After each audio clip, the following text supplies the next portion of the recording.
baby.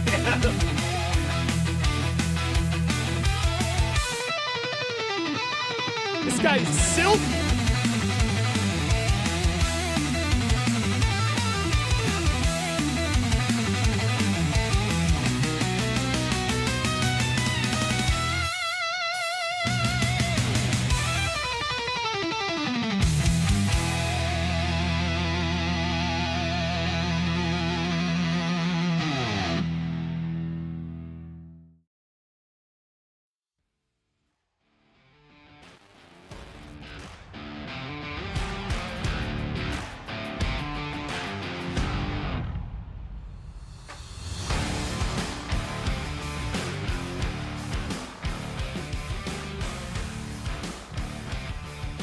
Welcome back in. Chicago Hockey Radio, Friday edition of the program. Hawks Hour, Justin Lynch, Lee Grassman, Tassos Kirkos, Raven Gasser producing today and all the time. It is another game day for the Chicago Blackhawks. Only 10 games remain on the calendar, including tonight's matchup against the Vegas Golden Knights going down at the United Center. Only 4 of the remaining 10 games are at the United Center. I think the rest of the way, including Sunday's matchup with the Utah Hockey Club coming up. Yeah, I don't know. A lot of Blackhawks news to get to. We're going to welcome in Tyler Madarasz in a few short moments here, probably in about 10 minutes. We're going to welcome in Tyler Madarasz from Sirius XM NHL Radio. Does the morning skate with them. So I think he's probably wrapping up his program right now. Will join us for ours.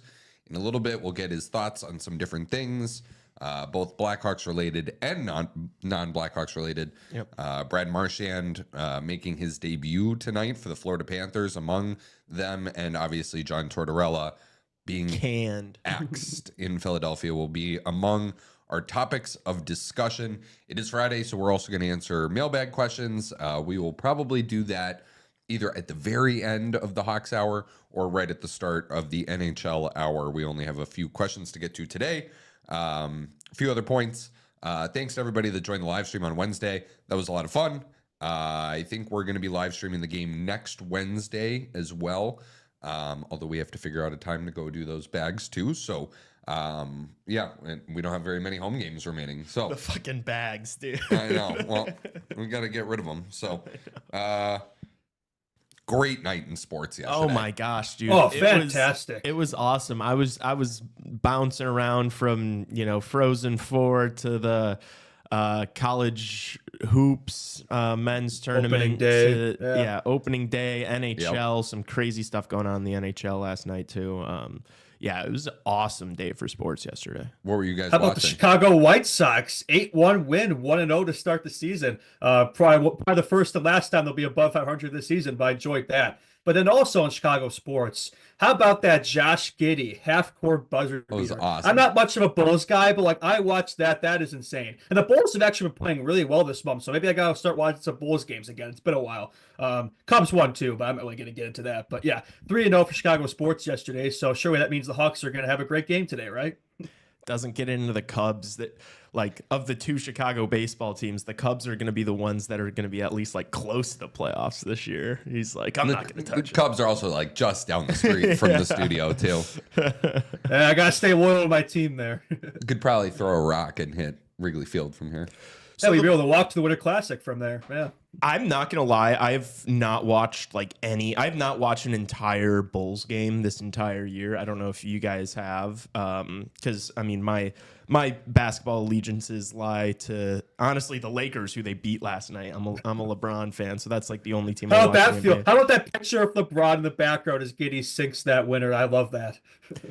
Yeah. I don't know. He went on Pat McAfee yesterday or 2 days ago. Yeah. And it was awesome. It was hilarious. He was just dunking on Stephen A. Smith. And LeBron doesn't do a lot of that. He doesn't. For how much of a public figure he is. He doesn't go on a lot of shows and podcast. He doesn't really do that unless it's his own podcast with JJ Redick for a little bit. But he's not really that kind of guy. It was just fun to hear him because, like, I'm always arguing with people, especially living in Chicago. I'm always arguing with people, Jordan, LeBron.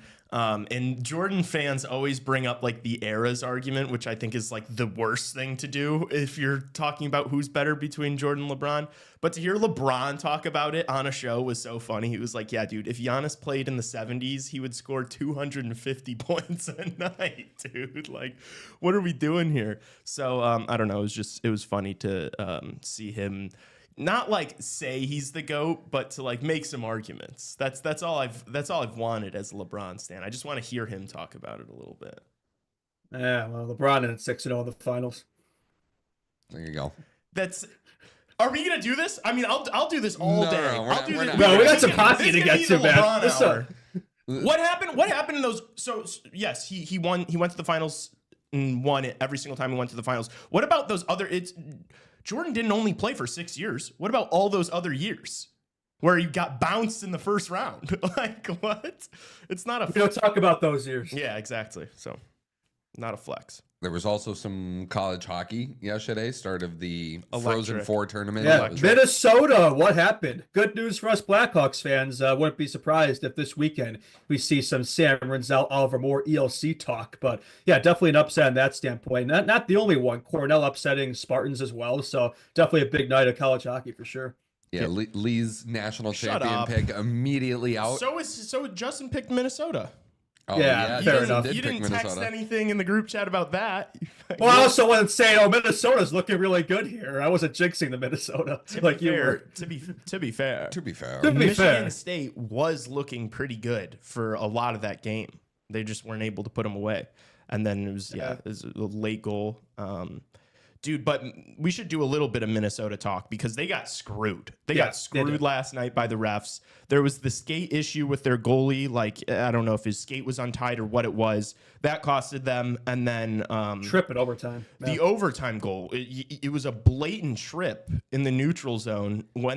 Didn't get called, goes the other way. They score immediately. I would be so salty and pissed if I was a Minnesota fan or player. Yeah, no, definitely not the way you want to see your season end. Definitely heartbreaking for them. But for me, it was like that Top Gear meme. It was like, oh no, anyway. So definitely looking forward to seeing more Rinzel soon. I would assume. It could be wrong, but I would assume that we're probably going to see news about that pretty soon. Jimmy Snuggerud just signed in St. Louis, so that could be pretty telling right there. Yeah. Yeah, Snuggerud had 2 goals, and then Moore. He was really good. He was, and Moore and Rinzel both had an assist. So Rinzel was really good too. Yeah, he's a beast. He's a beast. Maybe Sunday we'll see their Hawks debuts. That's the nice thing. 10 games left this season, but it feels like we got some, more excitement to look forward to the end of the season. You're right. We got Korchinski recalled as well. The youth movement, if it wasn't already in full swing, it totally is in full swing now. So yeah, let's look forward to the end of the season, this home stretch here. It's going to be a really young, high-flying roster. We're going to see the future in full force here. Yeah. Western Michigan also beat. Who did they beat? Minnesota State in overtime, and then it was a close game. That was kind of a boring game. Yeah, it was a little bit of a boring game, and then Ohio State was like hanging with BU for a little bit there, and then they got demolished. And then the third period just totally got away from them. And what was it 8-3 something? So Ryan Green advances. Yeah, Ohio State was up 3-2 though, and then proceeded to let in 6 unanswered goals, much like they did their best Sirens impression. Yeah. They did do their best Sirens impression. 6 goals in the third period, 5, whatever they had. Quick question before Tyler Madarasz joins the program. Who is the most overrated Chicago Blackhawk of all time? Yeah, I said Antony. I mean, just because he played 1 season for the Hawks, was hardly even the starter. Like he and Huey were a tandem that year. Like the guy called Walrus could have won the Stanley Cup in that 2010 Hawks team. So and you'll get some Hawks fans who say his name in the same breath as Corey Crawford. Like, what are we doing here? Like, I don't know. Like, I love big part of that team, but I think he's no. You do not. Do not say you love the guy after saying a fucking walrus could have won a Stanley Cup in that position. Like, what are you doing? No, Niemi was like he wasn't as good as Crawford, but he was a dog and he had like great stats everywhere he went, and he was a massive part of that 2010 Cup run. So the 2010 team, like he was as good as he needed to be. That team was so damn good. Like, I don't know about that one. I mean, okay.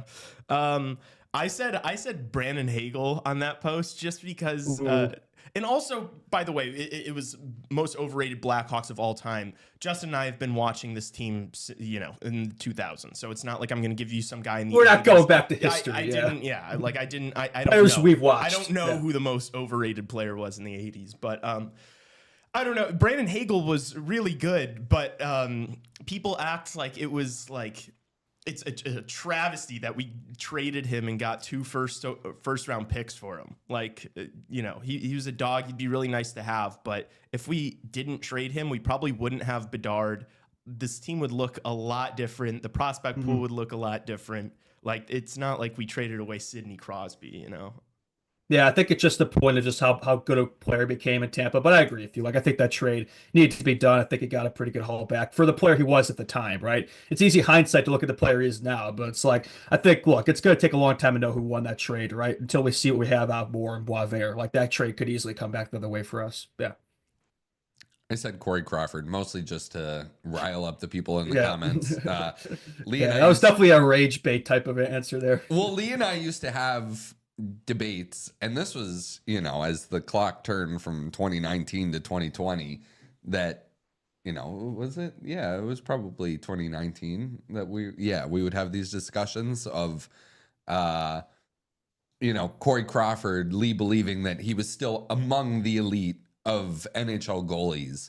What are we doing, bro? Come on. Yeah, if we're gonna question Niemi being overrated, don't we? Like, why the hell are we putting Crawford in this conversation? Like, Hawks fans, like the disrespect to Corey Crawford, especially like during his prime years of the Hawks, I'll never forget it. And the moment that he left, Hawks fans realized just how good he was for us. We haven't really had a goalie like that since. Hopefully, Spencer Knight could be that guy for us. But it's also, just Tassos bringing up a 6-year-old argument and framing it in the worst way possible. Well, I don't even remember. I definitely remember. I would argue with you about like Crawford being in the conversation with a lot of the goalies from that era. I don't know if I was still arguing that he was like an elite goaltender in 2019. When did he retire? When was his last year? 2020. 1920 was his last year with the Blackhawks. Okay. I hope I wasn't arguing that at that time, but maybe I was. What were his stats that last year? They're pretty good. He was still playing well. 917? Yeah. I was cooking. Like that bubble series, like he basically won us that series against Edmonton. Yeah, that was like his last breath there. Yeah, and he retired early. Like he could have kept playing, but he had like a lot of stuff going on personally and stuff, and I think he just felt like it was time to hang him up. But like 917 in your last year is like really good. New Jersey Devils legend Corey Crawford. Remember that he signed with them but never played with them, then retired? That was something. He showed up for the first day of training camp and was like, "That's right. Yeah, I'm not doing this." Yeah, that's what Devils hockey would do to you. But fun fact about Corey Crawford, I believe his career save percentage was .918, which I think is the same as Henrik Lundqvist. So that's just a little fun fact for you right there. Yeah. Really? Dude, yeah, I'm not saying he's Henrik Lundqvist, underrated. But if I think he was so underrated. Yeah. Hawks fans don't realize how good he was. People, the reason why people don't put him in that same conversation is because he was playing behind that nasty Blackhawks team for his entire career. Like that, which I guess is kind of the argument I made with Niemi, but like with Crawford, it was pretty clear it wasn't just the team. Like he was as the team successes as they were. It's like when Crawford went down, they didn't look as good. Yeah. I also think you were like 7 years old in 2010, so maybe your recollection of Antti Niemi is not. That could be it. It might be a little like hazy, right? Yeah. 7-year-old me wasn't on podcasts and stuff. Was so, I right? Were you 7? In 2010, that's correct. Okay. Yeah, I was born in 2003, so I was just kind of getting into hockey around that time. So yeah, like I don't really recall. You know what it is? I think I remember that 2017 home opener against the Penguins where we put on like 5 of them. That was a game we won 10-1. He was starting that game. I'm probably remembering that version of Antti Niemi, not the prime version of him. Yeah, Antti Niemi in his prime was special. I'm just kidding. I'm just having fun here. I'm trying to look up. This isn't stuff that's normally public information, but how high Corey Crawford was rated. Like, what is the highest, what was the closest he got to winning a Vezina voting wise? That's the thing. Like the thing with him is he was in the league when there was so many other good goaltenders. So I don't know if he was ever really like tops of the discussion amongst Vezina guys. He did winning Jennings. I know that. I think he like one of those years. I think it was 2013. He had like the lowest goals against save percentage, whatever. But yeah, I don't know if he was ever really in the Vezina discussion just because like there were guys like Rask and Price and Lundqvist and Rene and Bishop. Like the goaltending was so good in the It was 2010s. disgusting. Yeah, like not the way it is now, where there's like a few really good ones and then the rest are just kind of mid. Yeah. Is he a Hall of Famer? I love Crow, but no. His stats in the 2012-2013 season were absurd. And Ray Emery went 17-1 that year. Yeah, he's like a Hall of very good player. Unfortunately, not quite a Hall of Famer for me. Yeah. Yeah. Probably. Hall of very good. Yeah, the thing is like there's so many goalies from that era that you assume are going to be there. Yeah. And there is a handful of them that would go before Crawford. But the 2012-2013 season, he only played 30 games. Wait, was that the lockout year? That was the lockout season. Okay. Yeah. But I mean that was and then we won the cup that year obviously, but that was his peak. 194 goals against, 926 save percentage. That's disgusting. Well, that Hawks team was just absolutely nasty. Probably the best Blackhawks team of all time. Not only that, probably amongst the greatest hockey teams of all time. Yeah, for sure. Do you think the 2013 team was the best? Yeah, no question about it. That was the one that went, what was it, 21-3 to start the season, 24 consecutive games without a regulation loss. They were unstoppable. Yeah. Yeah, they were special, I guess. I'm trying to see where he ranks as far as wins go. He's got 260 for his career. Yeah, kind of a short career, all things considered. Yeah, he only played like 10 years, realistically. He really only played from 2010 to 2020. Yeah, for sure. I mean, it definitely took out a lot of them. A lot of those guys that did kind of shorten their careers. Yeah, dealt with some things. Yeah, and then there was the lockout year, as we just mentioned. Then 17-18, he only played 28 games. So he only had 488 games played. Oh, good note from Spencer in the chat. I think this is Lee's friend. Crawford finished in the top 10 in Vezina Trophy voting twice. 8th in 2012-13 and 6th in 2014-15. So only twice. Yeah. Wait, so those stats I just read out from 2012-13, he finished 8th? What were the guys do? What were the numbers? What were the numbers for the guys 7 through 1? I don't know. That's insane. He had a 926 save percentage. Did somebody not let up a goal that year? Honestly, I think that was like more common in that era. Like this is the same era where Jamie Benn won an Art Ross of like 87 points. Like there are hardly any players who were over a point per game. Like it's just scoring compared to now is so much lower. The goaltending was so much better. So and plus I think a lot of those guys probably just looked at Crawford and this Hawks team and took it for granted, right? A lot of people make that same argument with like Brodeur and the Devils, right? Yeah. And Bobrovsky won in 2012-13. To answer the age-old question of where does Corey Crawford rank on the all-time wins list for goaltenders, he is 62nd, right behind John Sebastian Jaguar and right ahead of Ken Dryden, number 63. Really? Wow. Corey Crawford is 62nd all-time. You know who's number 60th on this list right now at 262 wins? Is it Antiniemi? No, it's Cam Talbot. Antiniemi's like not far behind. He's 71, so he's only a few spots behind Crawford on this list. 242 wins.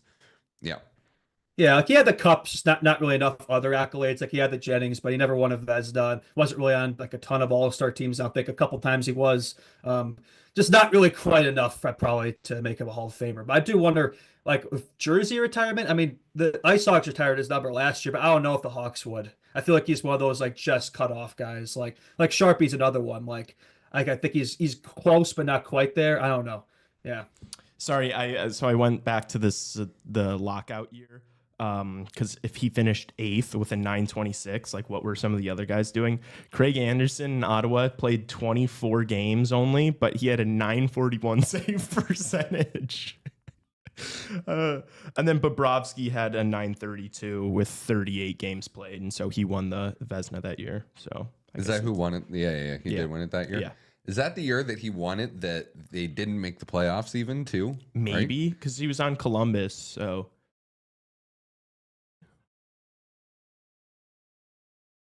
Yeah, dude. I mean, the goaltending was just different back then. I mean,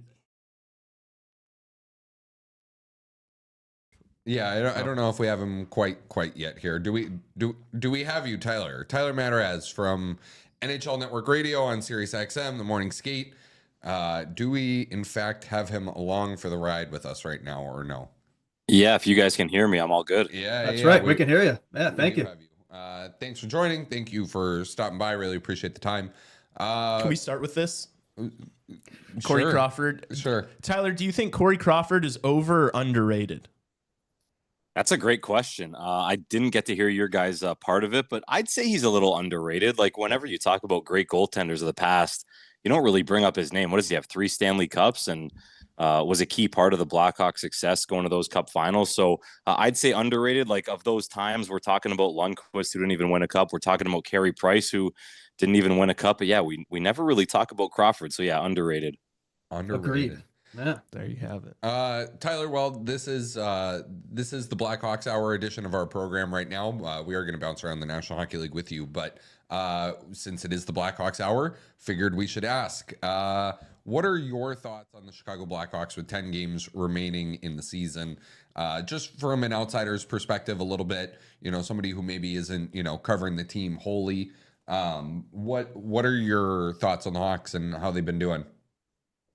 Yeah, well, there's a lot going on in Chicagoland for sure, as you guys know. But from an outsider's perspective, they've definitely not exceeded my expectations. I thought they wouldn't be near the bottom, like maybe somewhere near like the middle, not close to a wild card spot. But I don't know, from the coaching chains to Sorensen coming in to Connor Bedard being like a minus 100, it feels like, and even Bertuzzi's up there.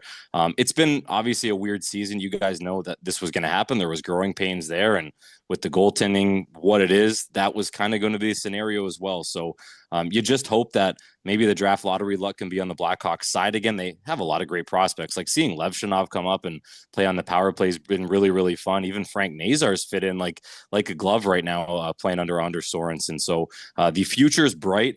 But when is the time for the Blackhawks to really go over the hump? Is that in 2027, 2028? It seems like it might not be, unfortunately, but we'll see. Like if Spencer Knight can be the guy now, then the Blackhawks rebuild, I think, got a little quicker, but there's so much to figure out if you're Kyle Davidson. Yeah, how do you feel about like full rebuilds? Because that's basically what the Blackhawks have done. They've completely torn it down, gutted it from the inside, and are relying heavily on the draft. They've been drafting really highly for the past few years now. Is there like a risk to becoming a Buffalo Sabres type situation here? And if so, what do the Blackhawks need to do to avoid that? That would be bad. I think the Blackhawks, and this is obviously not a shot at the Sabres that might come off at it, but like I think the Blackhawks have a lot different management and ownership who might be able to figure it out a lot quicker than what the Buffalo Sabres have. It's just been a disaster. Just to think that the Sabres had like Reinhart and Jack Eichel, you can keep going on the list, and obviously both of those players aren't there, and both of those players have won Stanley Cups now. It just kind of speaks to what the disaster is in Buffalo. So no, to answer the question, I don't think that the Chicago Blackhawks are going to let that happen. You have arguably what could be a better talent already than Jack Eichel in Connor Bedard. You virtually cannot let that happen. So whether it's next year or the year after, or even 3 years from now, I do think the Chicago Blackhawks will at least be competing for a wild card spot. There's still so much to go on, but you can't let that happen. Just watching every single team and watching some Blackhawks games this year, it doesn't seem like they'll let that happen. And you know what? Just looking towards the future, another big question is like, is Kyle Davidson the guy? Like, I didn't even know if he was going to be the guy when he was hired. And I'm just like, it was kind of a weird hire. He's obviously a younger guy, doesn't have the pedigree as a lot of other GMs do in the NHL, but that's another big question. Like, will Kyle Davidson even be there when the Blackhawks are successful? So you're not Kyle Davidson, but if you were, and you wanted to make the Sox team more competitive next year, what moves would you be making this offseason? Be looking to make this improve this team here? Yeah. Yeah, if you asked me that and Rantanen wasn't re-signed with Dallas, was maybe going to be a UFA in the summer, he would have been number one on my list. I think the number one thing for me is you have to go out and sign Mitch Marner. Yes. Like for me, Mitch Marner and Connor Bedard on line number one for the next 8+ years, the next decade, whatever it is. That would be the pairing that I would want. So if I was Kyle Davidson, and the Maple Leafs are probably going to get ousted in round one, that's what they usually do. But hey, maybe they go on a deep run this year. You never know. But regardless, you have to offer Mitch money, a boatload of money, more than the Toronto Maple Leafs, more than other teams are going to offer him on the open market. So that would be number one. Obviously, a number one defenseman would be really big. Like, I don't know if you guys agree, but like Korchinski might not be that guy. Levshunov hopefully is like that kind of great number 2 guy, and you don't get these players out of free agency, that's for sure, to be a number 1D. So maybe it happens in the draft. Like maybe the Hawks get lucky and can draft a guy like Matthew Schaefer. That would certainly help things out. But number 1 thing for me is Mitch Marner. You have to help the bottom 6 forwards as well. Like Foligno's only going to be there, a few more years, and you're going to have a lot of pieces in and out. But Marner would be number 1, and fixing the bottom 6, I think, would be a big help as well. Tyler, the news of the day yesterday, John Tortorella out in Philadelphia. Bradshaw takes over as interim head coach. They get the win over the Montreal Canadiens yesterday. What were your thoughts on this whole thing? Just, the media circus rolling through Toronto, the waxing poetic pregame, the comments he made postgame, which, I think almost directly led to him being let go by Danny Briere and the Flyers. Fired himself. Yeah, basically a little bit. Do you think he's going to coach in the National Hockey League again? What do you make of this whole Tortorella situation?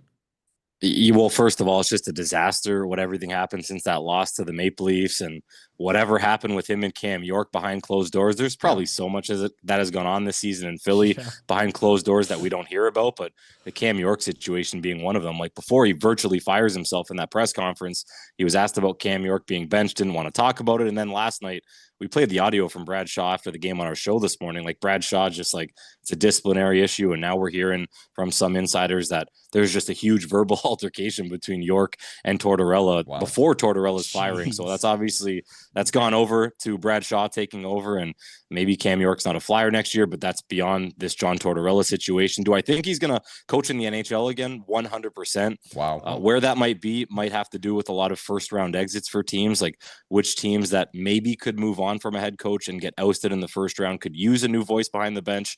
Another team that I might look at, and I think it's the obvious one, you guys probably thought of it as well, is the Boston Bruins, since Tortorella is obviously from Boston and would fit on that Bruins team. I don't think Joe Sacco's the guy, and Jim Montgomery probably was the guy, but they let him go to St. Louis. So yeah, Tortorella probably coaches again next year. We had him as an insider once on NHL Network Radio on our Power Play show in the afternoons. He lasted one day, a Tuesday afternoon with us before he was rehired again. So I don't think we're going to look out to bring him back, because I think once the playoffs are over, and maybe even before that, John Tortorella is probably going to have a new job. Wow. Can I ask I have a question about that a little bit as it pertains to Tortorella, because this is a guy who definitely has a certain relationship with the media. You understand that, sometimes when he says things the way he does, there's reasons behind it. I don't necessarily believe, Monday or Tuesday, whenever the game was against the Leafs, like that was exactly what it may have looked like on the surface level. It's probably a little bit more of like trying to shield his players, do things like that. But this is a guy who's had a fractured relationship with the media, but at the same time, now that he's out of a job, could step into a media position right away. And we'll have that opportunity. Does that rub you the wrong way a little bit? Great for sound bites. Yeah. But is that like, because you're, Big J hockey, are you like thinking, man, like, why is this guy getting a gig when all he does is bash the media? No, I don't think it rubs me the wrong way. I think I love it as a member of the media. We would take him back at NHL Network Radio whenever, because you want guys like John Tortorella, maybe not dropping an F-bomb or swearing live on the air. That would be nice. But I don't think it does. And you know what, guys, like, we'll all be watching the playoff coverage. You guys get it down in the States, like the TNTs and ESPNs. Up here in Canada, we get Sportsnet, which is a really good broadcast. Like, wouldn't shock me at all if John Tortorella, maybe game one of the playoffs, is on one of those three broadcasts, whether it's in TNT or ESPN, maybe up here in Sportsnet, if they can scoop him up. So I do think we'll see him on TV if he wants to do it. Like Rick Bowness is doing a great job right now, whether he's on TNT or up here in Sportsnet when he's on the panel there. So I do think it doesn't rub me the wrong way, and I just love when John Tortorella is in the media. It gives us sound bites, as you said. Absolutely. One more question about Torts. I think all of us on this show would probably agree that Torts would not be a good fit for this Blackhawks team who is in the market for a new coach. Would you agree with that assessment, or would you disagree? I'd imagine you would agree with it. That's a big time agree. I don't know.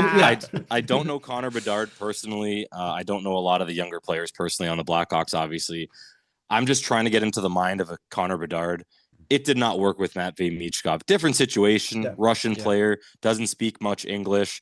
Connor Bedard could obviously communicate with John Tortorella much more. No, the short answer is no. I think that's one of the last guys I would hire if I was the Chicago Blackhawks. I don't think Anders Sorensen will be the coach next year. I don't know who it's going to be. It's not going to be Sorensen or Tortorella, though. Yeah, I think if Torts is going to find another job, I think it has to be on a team that's average age is like 28 and a half years old. Yeah, contending vets. Yeah. Question about Philly. Are they going to be a front runner for the Gavin McKenna sweepstakes next year? And should that be their goal next season? That's a great question. You guys will love this. I want the Blackhawks to be up there. Don't you like? Yes. No. Yes. You It guys sounds great, but man, We talk about this all the time on the show, and it's a common argument. Tassos is very much so in favor of it. The thing is that this season has been so brutal for us as like people covering the team, and then also Blackhawks fans in general. And we will not. Like, if you could just press a button to get Gavin McKenna, yes, you press the button, but you have to suffer through a super long, extremely painful season that I don't think we're gonna be able to get through. And Kyle Davidson's gonna get fired if he's bottom 2 or 3 next year.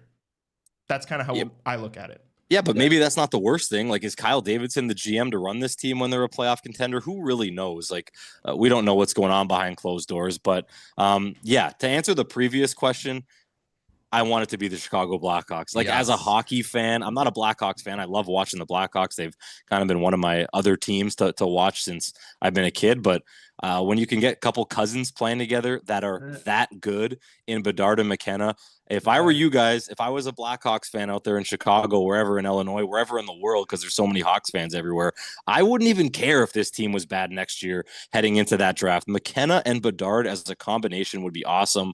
We'll obviously get to watch Gavin McKenna again coming up at the World Juniors for Team Canada this winter, so I'm very pumped up about that. But I know you guys disagree, but like, give me another season of horrible hockey if it means Gavin McKenna potentially on the Blackhawks. It could potentially be the next Kane Tays on steroids, but it's like, what if you go through another season sucking, finish last, and don't get the first pick? That's true. I'd risk it. Yeah, because you only the highest percent chance you get, I think, is like 25%. So it's like you're suffering an entire season for a 25% chance at Bedard being able to play with his cousin that's not even blood related. It's like fourth cousin. It's not a good enough sell for me. Like, the organization wouldn't be able to be like, hey guys, we're going for this kid next year. I'm not gonna be like, all right, fine. I mean, if it happens, they finish 6th from the bottom, and you still have a percent chance in it. Like, obviously that would be a miracle and amazing, and we'd all love that. I just can't do being on the basement of the league again. I just can't do it. Yeah, no NHL fans would complain if we leapt up a few spots and got the first pick. I'm sure nobody would complain about that at all, right? Hey, if Marner happens in the summer, then the situation I'm throwing out there is probably not going to happen unless, like, with a 5% chance the Hawks somehow win. But yeah, if the Marner deal happens with the Blackhawks, then yeah, McKenna's probably not going to be option the year after. If the Blackhawks get Mitch Marner, how many more games do you think they win just off the strength of adding Mitch Marner to the lineup? 15 to 20, like honestly, 15 15 to 20 more games. Like, depending on what the other moves are, it might sound crazy, but getting Connor Bedard, a player of Mitch Marner's caliber, I think he's in the top 5. He's at least in the top 10 in scoring right now.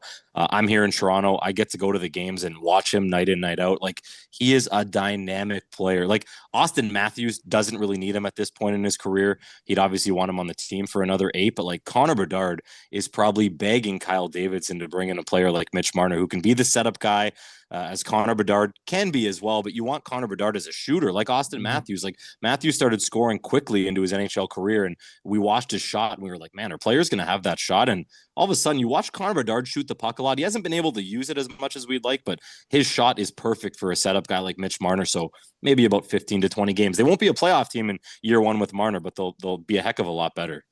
What is the likelihood do you put right now at Mitch leaving Toronto and not being able to get something done? Great question. I think it all depends on round 1 of the playoffs. If the Leafs are ousted in round 1, the percentages of him leaving Toronto go way up. If they make somehow a run to like the East final, which the Maple Leafs haven't seen that since like 2000, I think it was, or whatever, then the possibilities of him staying are better. But as you guys know, you've watched Maple Leafs games in the playoffs before. The odds of them being ousted in round one, especially against Florida or Tampa, are very high. So that helps for the Blackhawks and their fans hoping to get Mitch Marner. How far realistically do you see the Leafs going? I guess is it completely dependent on if they win the division in your eyes? 1,000%. I think after the shootout loss last night, they're a point up on both Florida and Tampa. And man, Wednesday is Florida and the Maple Leafs again playing. Brad Marchand will be in that game. He'll be in the lineup tonight for the Cats, just as a side note. But yeah, the Leafs win the division. They play either the Senators, which sign me up, Battle of Ontario, like I had growing up here in Toronto, which would be really, really fun. Or they play the team that's in the second wildcard spot, which could be Montreal. Montreal and Toronto would be awesome. Those would be really tough matchups for the Maple Leafs, but to play either Tampa or Florida, I don't think most people or anyone would even pick the Maple Leafs in that matchup. So you almost have to win the division, and it's probably going to come down to the last game or two of the regular season. So I think Hawks fans, if they do want Mitch Marner, they're hoping the Leafs don't win the division, so they hopefully get ousted in round number one. Let's keep this playoff talk going here. Who's your kind of main contenders there? Who's your cup pick if you had to pick one today? Yeah. Crazy thing is, we're talking like Florida, man. Like Florida won last year. Wagon. They've added Brad Marchand. When they are healthy, and Ekblad's been out, obviously the suspension, he's going to come back in game 3 of the playoffs, I think it is, but they are a wagon. As you said, they are so scary for teams in the East. So I think Florida out of the East for me. If Ovechkin does break the Gretzky record, I like the momentum carrying on for the Washington Capitals in the playoffs, and anything can happen. I'd love to see Ovi get another cup, but I think I give it to Florida in the East. And in the West, Dallas has to be the team. A lot of people picked them to win last year. They have Mikko Rantanen now. They have arguably the best goalie in the West, and O'Connor Hellebuck's there, but Jake Ottinger is just a stud. So I think I'd give it to Dallas. Like if it's a Dallas and Florida Stanley Cup final, I think we could all agree that would be outstanding hockey. Awesome. But there's going to be a surprise team, whether it's in the East, maybe it's the Maple Leafs if they win the division, whether it's in the West, like is it St. Louis just going on a miracle run, getting in a wild card spot? They're on an insane winning streak right now. So there'll be a surprise team, but I like Florida and Dallas right now. I agree with you on like how good Dallas is and how it feels like this kind of has to be their year. The only thing is they're going to play Colorado in the first round, and I was just looking before the show today, Colorado's 10-2 in the month of March. Like they're not losing hockey games right now. Like that is going to be such a diabolical matchup in the first round. Are you opinionated on playoff format? Do you miss the 1v8? Are you a 1 versus 8 truther like we are? Do you like the division setup? How do you feel about that? Yeah, I hate the division setup. It is what it is. Like we're hockey fans, we'll just deal with it. But give me 1 versus 16. I don't care about the travel. We're not making these flights. Like the players are, like the teams are. If a perfect world, if I was the commissioner, I'd probably go 1 versus 16. Wow. I think it would be awesome. But yeah, I'd like to go back to 1 versus 8. 1 versus 16 just isn't reasonable for anyone. Like we saw the travel in the Stanley Cup final last year. It just made really no sense. And you only want to do that really in one round, which could be the cup final. But yeah, I'm very opinionated when it comes to the cup format. I don't like this. Like, man, like the Battle of Florida could be cool if the Leafs win the division again. It didn't live up to expectations. I think it was last year. We were like, oh, Florida, Tampa. And it was a crappy series. But Florida, yeah, I want them. They did. It wasn't even a matchup. But yeah, give me 1 versus 8. I know you guys like that as well. Tyler, Brad Marchand, you mentioned it, making his debut for the Florida Panthers tonight.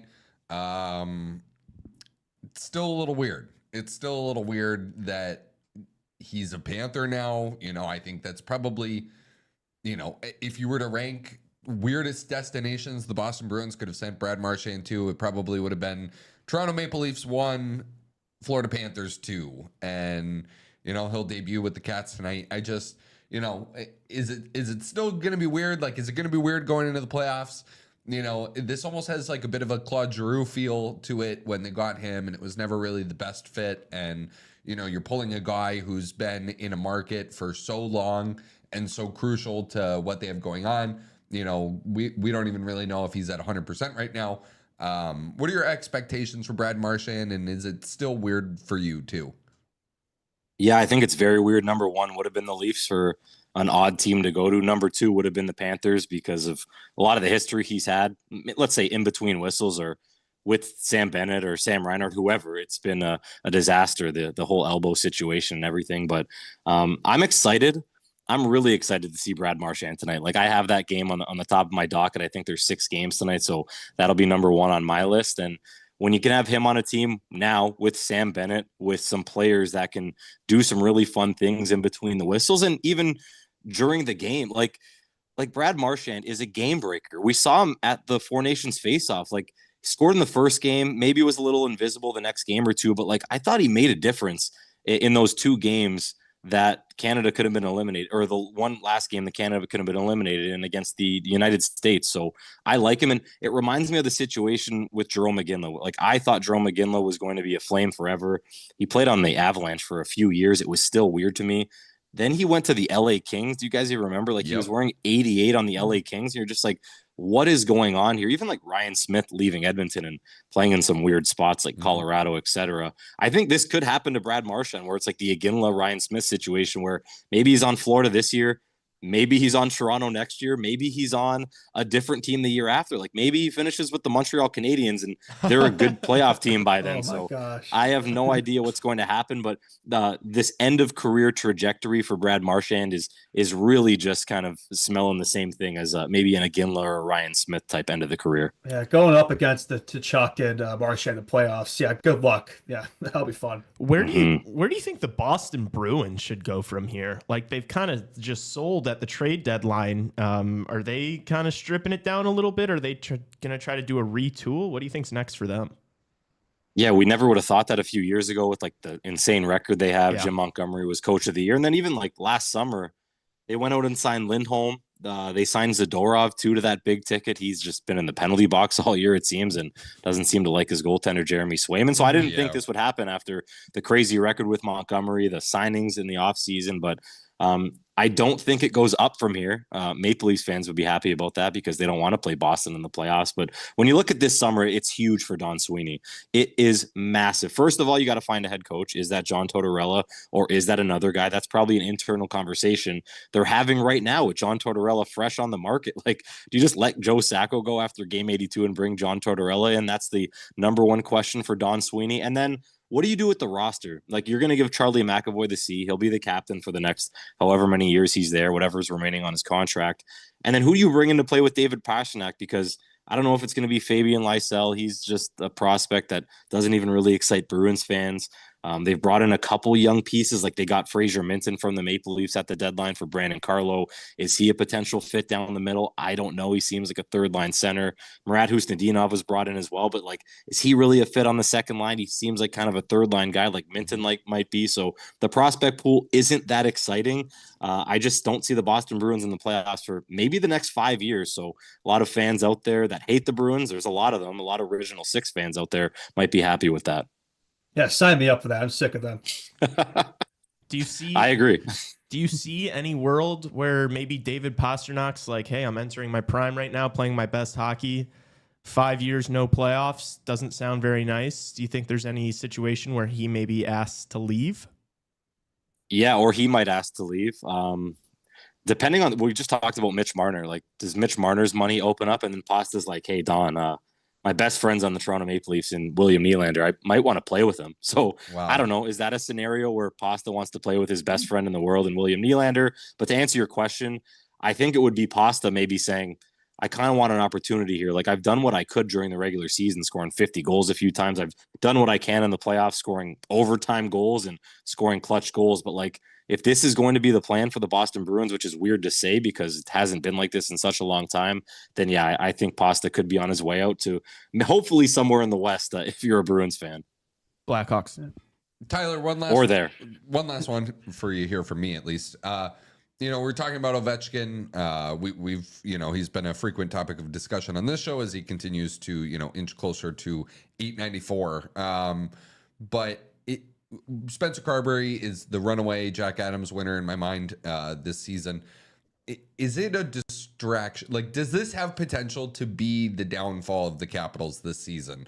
Maybe he gets it and they're pushing really hard for it at the end of the year, and then they go into the playoffs and they just can't get themselves to that level? Or maybe on the flip side, if he doesn't get it, like, is that going to be, on their minds that they, have to wait a whole summer before they get Ovechkin the record? Like, does that have the possibility to be the downfall of their season here? Him getting this record or not getting it? Yeah, potentially. We've had a couple Washington Capitals analysts or broadcasters on the show, and I always ask them before I put them on the air, I'm like, do you guys want Ovi to get this year before? And they're like, yes. Like, this cannot drag on until next season. Like, this would suck going into the playoffs because, like, let's just say he's like 2 goals short. Oof. So he's one from tying it, 2 from breaking the record. Wouldn't it just feel weird to see him scoring in the playoffs?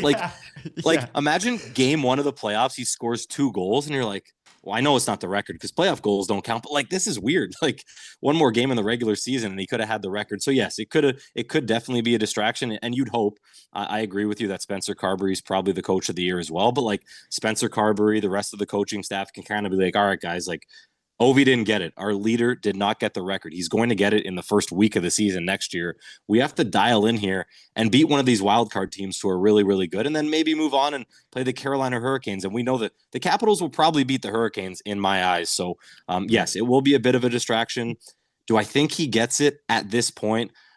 Man, like, he didn't score last night against Minnie. I don't know if he gets it done now. Like, if it's going to happen, it won't even happen in that Islanders game that people thought it would. I think it would happen in the very last game against Crosby and the Penguins. So that would obviously be a storybook ending. But man, it's like a 50-50 right now with just games going by the wayside where Ovi doesn't score and you have like 10, 9, 8 left. It's going to be a tight race to the finish. Well, I have good news. The Hawks are in there somewhere, so he's going to get a hat trick against them. And now the 894. Probably. Just to support that point, though, like, even if they win the President's Trophy and they go into the offseason as the best team in the NHL this year, it's like the whole focus around that team, it feels like, has been the goal record. And so if they aren't able to achieve that, it's almost like, in a way, you've lost something before you even get to the playoffs. So I could see that, like, having a negative effect on a player's mental, but we'll see. And they're getting Ryan Leonard, by the way, for the playoffs. Yeah. Yep. So we got to remember that. Like, how good was Ryan Leonard in college? How good has he been for the World Juniors? So his first game could even be the game that Ovi breaks the record, which would be absolutely crazy. Like, his first game would be overshadowed, but he wouldn't care. But we got to remember, they're getting Ryan Leonard for the playoffs. He's obviously going to be a rookie and very raw in the NHL, but that's just another thing that could help them. And it will be a distraction. I agree completely. Well, Tyler, thank you for making me look good. You are my favorite guest we've had on so far this season because you have supported many of my takes that these other two have been, putting me down on. That's probably why you brought him on. Yeah, he's like, hey, say Mitch Marner's going to win them 20 games next year. I can't believe you said that. Yeah, that was good. Good number. Good number. Yeah. I said 15, 20 games a few weeks ago, and these guys looked at me like I was crazy. I thought that like 12 was too high. Like it's Spencer Knight as well, though. It's not just Marner. Like, Spencer Knight's going to help them win games. Like, Mrazek was brutal. Like Soderblom's not the guy. So I think Knight and Marner would help that, and then other additions with all the money that they have. And it's more just what he'd do for Betsy that's intriguing for me. Like, he could have like a breakout 100+ point season next year, Marner. Yeah. It's crazy he didn't get 100. Like, I thought he would get 100 in year 2. Obviously, he's like a minus 100. But yeah, I think he'd be a 100-point player with Marner. Easy. Yeah. There you go. Lock it in, Kyle. Are you listening? Tyler, we will need to bring you on every time I need my ego boosted. And thanks so much for taking time out of your Friday to hop on with us. Really appreciate it. Appreciate you. Yeah, no problem, guys. Enjoy the hat trick against the Hawks by Ovechkin. Looking forward to it. Take care, guys. Thanks so much. Take care. Tyler Madarasz from NHL Network Sirius XM Radio, co-host of The Morning Skate. And we really appreciate him stopping by. That was a fun guest. Yeah. Making me look good, people. How do we? I still enjoyed that. Like, even though he's helping you out, like, he was fun to listen to, fun to talk with. So definitely love to have him back on in the future. Yeah. It's like Lee. Every time I tell Lee something, he needs to hear it from somebody else first before he realizes that it's the truth. If you gave 20 wins to this team right now, they're in the playoffs. I think I still. Yeah, 41. That was what he said. I still disagree with him. Like I don't. Yeah, I think it got us in the hunt in the discussion, but I don't think that alone just suddenly makes us a playoff team. Yeah, we're not 40 wins this season with Mitch Marner. Yeah, no. I think he said next season. It's like we though. still have It's like you add next season. You add Mitch Marner to this team, you still have Jason Dickinson as your 2C. You know, I don't. You know. Well, hopefully not. Hopefully Nazar would be the 2C in that world. Just having fun. Yeah. All right. Really appreciate Tyler He was Madarasz. awesome. That's a pro right there. That is in fact a pro. You know he's a pro because he said Connor Bedard is minus 100 this year, and Justin didn't lose his mind. That's how you know he's good. I'm just being respectful, man. The inside, I'm losing my mind. Believe me. Real good guest. Appreciate him stopping by. Maybe we can get him on again here before the end of the season. That would be a lot of fun. Okay. So the Blackhawks, the Chicago Blackhawks, they play tonight against Vegas Golden Knights. They lost 5-3 to the New Jersey Devils. It was 5-3, correct? That's right. Yeah, it was 5-3 to the New Jersey Devils on Wednesday. A little bit of recap from there. Let's trudge through some clips here. Let's do Sorensen first. Can we hear from the coach Raven on the loss to New Jersey? About how the Bedard Nimich Slaggert incident was officiated. The what? The one where Slaggert got the penalty after Bedard was on the ice. What do you think of how that was? The explanation we got was that Bedsy was holding his stick. That's why they got into that. And I don't think Slaggert did a lot, but yeah.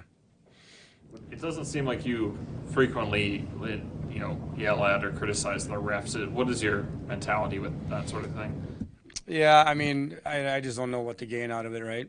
They've made their call. They're probably not going to change it. You try to talk to them in TV timeouts a little bit or get an explanation that way instead. Me coming across yelling is probably not going to help the situation, right? So try to build a relationship and talk to them a little bit about asking. I think that will go a longer way down the road. Do you think that was... Go ahead. I was going to say, do you think that was necessary for Slaggert to intervene, even though it resulted in a penalty and then the goal? I think he saw the situation as differently, maybe than looked differently from where he was at. He wanted to help Bedsy out, where maybe he didn't need to, but he wants to stick up for his teammates, right? He wants to help out, and maybe got a little bit overexcited, but that's learning the game as a young man. We need a coach, man. I think it's important for a coach to yell at the referees in some situations. Mm-hmm. We've talked about it before on the show, because then if you don't have a coach that's gonna, maybe not berate the referees every time they make a bad call, but at least stick up for your guys, then then it's the players have to do it, and then you have Connor Bedard getting back-to-back 10-game misconducts, and man. You'd like for your head coach to stick up for his young players. Even like the question about Slaggert, it's like, defend your guy defending his guy. Yeah, no, that's just common sense there. Like if the refs are going to make the calls, then the players got to stand up. Like that's building culture. Like, I love that Slaggert did that. I know he went to the box for it. Probably should have been even strength. The Devils should have got power play out of it. And then Sorensen's just is a deer in headlights back there. He never complains about anything. These referees, and it's like when they don't take it seriously, it's like they're going to take advantage. And that's a big part, I think, of why this team doesn't get calls. We don't have a coach that they respect. That frustrates me for sure. Definitely another. No, we did need this. Like we know we've needed a new coach for a while now, but just for the validation, right? Yeah. Any other cleanup from the game against New Jersey or no? I think just the main takeaway for me is that was probably Artie Party's best game so far as a Hawk. His first multi-point game, 2 assists, played over I think he played almost 25 minutes. Like he was fantastic. He's been great. So I've just been really impressed with him. I think I'm happy of keeping him up here the rest of the season. I don't really concerned me about burning the ELC or whatever. I think it's good for his development to play his last 10 games here. And I've just been really impressed with him. That's my main takeaway from the Devils game outside the result, is just really impressed with him. Yeah. So that was his 8th game played, and so then if he plays tonight then that's 9, right? So that would But he's in the lineup, so he's obviously 9 doesn't burn it, does it? I thought it was over the 10th 9 game. Oh, is it? You're allowed to play 9. I thought. Oh, okay. You're probably right. Okay. Yeah, and they did just call up Korchinski, so I don't know if that's a sign there or anything, but who knows? Yeah. Let's hear from Levshinov first before we hear from Korchinski. Let's hear the Levshinov clip. Way better, a lot better for sure. Today, was actually, that's a good game. but we're moving forward. What was going through your mind when you made that dive to keep the puck in the zone?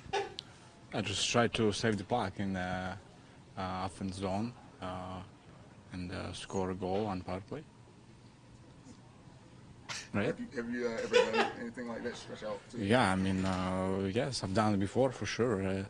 Second effort, yeah, I gotta save the puck in the offense zone, and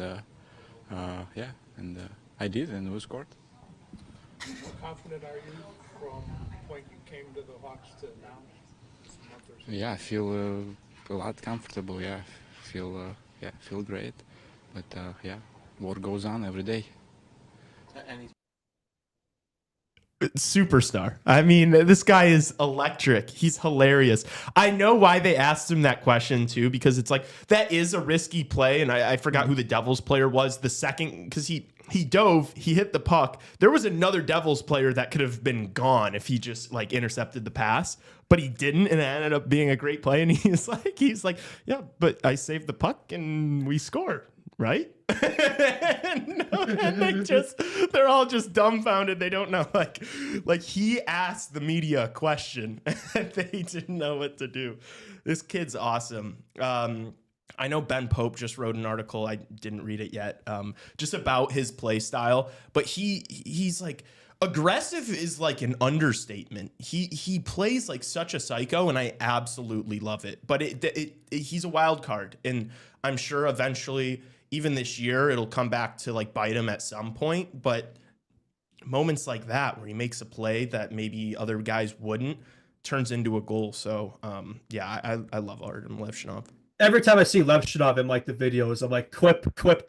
He's just so fun to listen to talk. He's just such a funny guy. And I think it's learning, right? It's experience for him. Like, and sometimes it's going to bite him, right? I think he's like a -11 right now or something, but who cares? It's plus minus, right? Make those mistakes, right? Learn from them. I think the plays he's been making out there, like he's a difference maker, right? You can see that. Like, he's able to make those types of plays that nobody else on his team can. So I've been really impressed with him so far. He's been so fun to watch. Yeah. So one thing about sports, one thing about sports media and doing what we do and putting ourselves out there is that just like much of these players are that we talk about, and whether they've been good or they have not been good, this is the court of public opinion. Much like people are free to comment on our podcasting, and so we put out the post, who's the most overrated Hawk of all time. I got given a middle finger earlier for saying Corey Crawford, and this just coming across our timelines now as we're sitting here. I said Brandon Hagel, by the way. He said Brandon Hagel, and Hagel's Bagels comments, at Lee Grossman, Babe Wake Up, new worst Lee take of all time just dropped. That's so funny. We're sitting here listening to Justin podcast and talk about Levshunov, and we just both get the notification of me just getting absolutely I was destroyed. so confused. I'm like, what are they laughing about right now? Did I say something? No, it's just me getting great. cooked. It's just me Bagels. getting absolutely I love destroyed. that guy. I knew he'd see that and would have something to say about it. He said some things about you in the Hawks Beavers GC too. I bet. This Lee guy, not much of a puck knower over there. I'm just rustling feathers. It's what I do. That's so funny. And I commented it and even left like a cheeky little like smiling face emoji because You know what you're doing. I knew people weren't gonna like that. Yeah, that's what you do. Oh my gosh, that's too funny. That's great. Away from Levshunov, I thought Nazar was the other best player on the ice for the Blackhawks against the Devils. We do have a clip from Nazar, if we could just hear him on that before we dig in a little bit deeper on him. Team, they're young. Last couple of years, they've been in a similar situation where you guys are. Is that a team you look at as like that's what we need to look like and that's what we need to be? Honestly, it's a good question. I haven't really thought much about that. I'm trying to focus on myself more and and the Blackhawks more. It's not really looking to be another team. It's more of building something for ourselves and something new. I think obviously they've had a lot of young guys coming up and younger guys who have taken a big step and are doing really well. And that'd be awesome if in the future our team looks a lot like that and a lot like them. But like I said, I think just sticking to us and building our own path. Okay. Great answer. First of all, though, maybe don't ask him if he wants to look like the team that's that in just beat him. complete. No, not the team, but just Free the fall. team in a total free fall right now. Yeah, that's why I included it. I just thought that was such a silly question. I was like, I had to put that in there. Maybe ask him that after tonight's game with the Vegas Golden Knights. Like, oh, do you think that's a team you might want to? Yeah, that's a team I might want to look like a They've little got bit. a Stanley Cup. Yeah, the New Jersey Devils. Though. I hate when NHL players do like the politicians thing where they like answer questions by talking about other things and like not answering the question. Not in that situation. That was the perfect thing to say, because the answer realistically should have been no, because it's like, what the fuck have the Devils done? Like the Devils are not the blueprint for success in the Devils NHL. are terrible right now. And they don't win the playoffs too. It's like, but you also can't say no. You can't say no in that situation. So I just stick taps for Frank Nazar for the way he answered that, saying that, oh, we just want to be our own team and I want to focus on myself and individual growth. Great answer, Frank. Way to not say, yeah, I really want to be the New Jersey Devils, who haven't even gotten close to sniffing Lord Stanley since they've drafted Jack Hughes. I know in his head is like, what the hell kind of question is that, man? That's what he wants to say. It took him like 8 seconds to answer, too. He was like... Speaking of Frank Nazar, I had a great game last night. We'll get into it more later, I'm sure, but I don't love that he was split from Bedard again in the lineups. Keep him and Bedard together. He's been playing so well. They got such good chemistry. Sorensen, stop. I hate that. I'm so tired of it, man. I hate it. Yeah. It's like, you can do anything you want to this lineup. Just keep them together. That's literally all we ask for. And apparently it's too much. It's too much to ask for. Yeah, I don't even know why I still bother dissecting it, because it's like been such a commonality this season. But it's frustrating. But hopefully, if a proper coach, you won't see that shit. Justin, we're not surprised. We're just disappointed. Yeah, exactly. Let's do Kevin Korchinski. Let's talk about him a little bit. He's been recalled. That is, you guys confirmed for me before we got started, that is the 4th of 4 Blackhawks call-ups that they are allowed from the American Hockey League post-trade deadline. So that is it, as far as players coming up from the Ice Hogs to act as reinforcements or to maybe even get a look from the Chicago Blackhawks. Let's throw it over to Justin first, just because he has been hammering this one for a while now, and we'll hear from Korchinski afterward too. But what do you think, man? I'm glad to see it. I think he deserved another look this season, right? We got 10 games left here, right? It's like virtually every young player in this roster, this organization has a future here. The Ice Hawks organization has gotten a look, since Sorensen's been coach, this 2025 portion of the year, except for Kevin Korchinski. So I'm glad he's finally, getting a promotion there. He's been playing a lot better lately in Rockford. I think he has like 4 points his last 5 games, up to 27. He's looked a lot more confident for what I've seen of him down there. So I think he definitely deserves it. It'll be nice to see him get some looks up here. Hopefully see him play with Artie a little bit. I think he's on the 3rd pair tonight, though. But I'm just excited to watch him here. He got 9 games earlier in the season. So, take away what he's been developing in Rockford this season and play with confidence here this home stretch here. I know he's a guy that we've discussed a lot in the show with, that back end of riches on defense, like where he fits in here, right? I think these 10 games are important for him to show that, he's a future part of this decor here. And I think he's on the 2nd power play unit as well. So I do like that. I think the potential of this guy is still sky high. I think we can't forget that. I know it's been a bit of a up and down start to his career here, but I'm excited to see what he can do here. Yeah. Let's hear the clip before we get your take on it. Can we hear Kevin talking about growth? Games, you've been much better statistically. What have you liked about your game over the last few weeks? I think just kind of playing my style of hockey, trying to be confident and go out there, make plays, and play both ends of the ice. So it's been good. Our team's been rolling, and it's been a good stretch for us. What's your mindset since getting those 9 games in December and then going back to Rockford? Just kind of taking what I learned from those games, what I got to work on, what worked, and just trying to implement that to my time down in Rockford, and just keep on improving and keep trying to make plays. Anything specifically you implemented? I think just kind of the overall, like being a pro. I think just on the ice, off the ice, kind of you make sure that you do all the right things to put your best foot forward on the ice. His locker room is a lot younger. The last time you were here in December. Is it cool it's cool. It's like so it's kind of like Rockford up here, like with all the guys that I play with down there. So it's cool seeing a lot of familiar faces and guys that are your own similar age, and that you can do stuff off the ice with and kind of bond over. It's cool. Yep. Yeah. I mean, didn't really. Now that's the talk about NHL hockey players giving politician type answers. Anything specific? Just being a pro on and off the ice. It's like, okay, give us nothing. No, but I'm happy about it too. I tweeted. I want to read my tweet. If you're not following our Shy Hockey Radio on X, you are a fool. But I said, let's see him finish the year strong. Who knows what the future holds for Korch, but this final stretch can be used as a runway to play the whole year in the NHL next season. Look, I don't know if at this point we can't say for certain if Korchinski's going to be on this team long term. I think he can be. I don't think that like he's necessarily on the out. But when I just look at like Levshinov, and then you have Rinzel, who's going to be coming in playing the right side, and then you've already got Vlasic, who's already good enough to be a top pairing defenseman in the league. I don't know exactly what Korchinski's role is going to be. If it is like the puck moving guy on your second pair that plays the first power play unit, I think that's probably what they plan on him doing.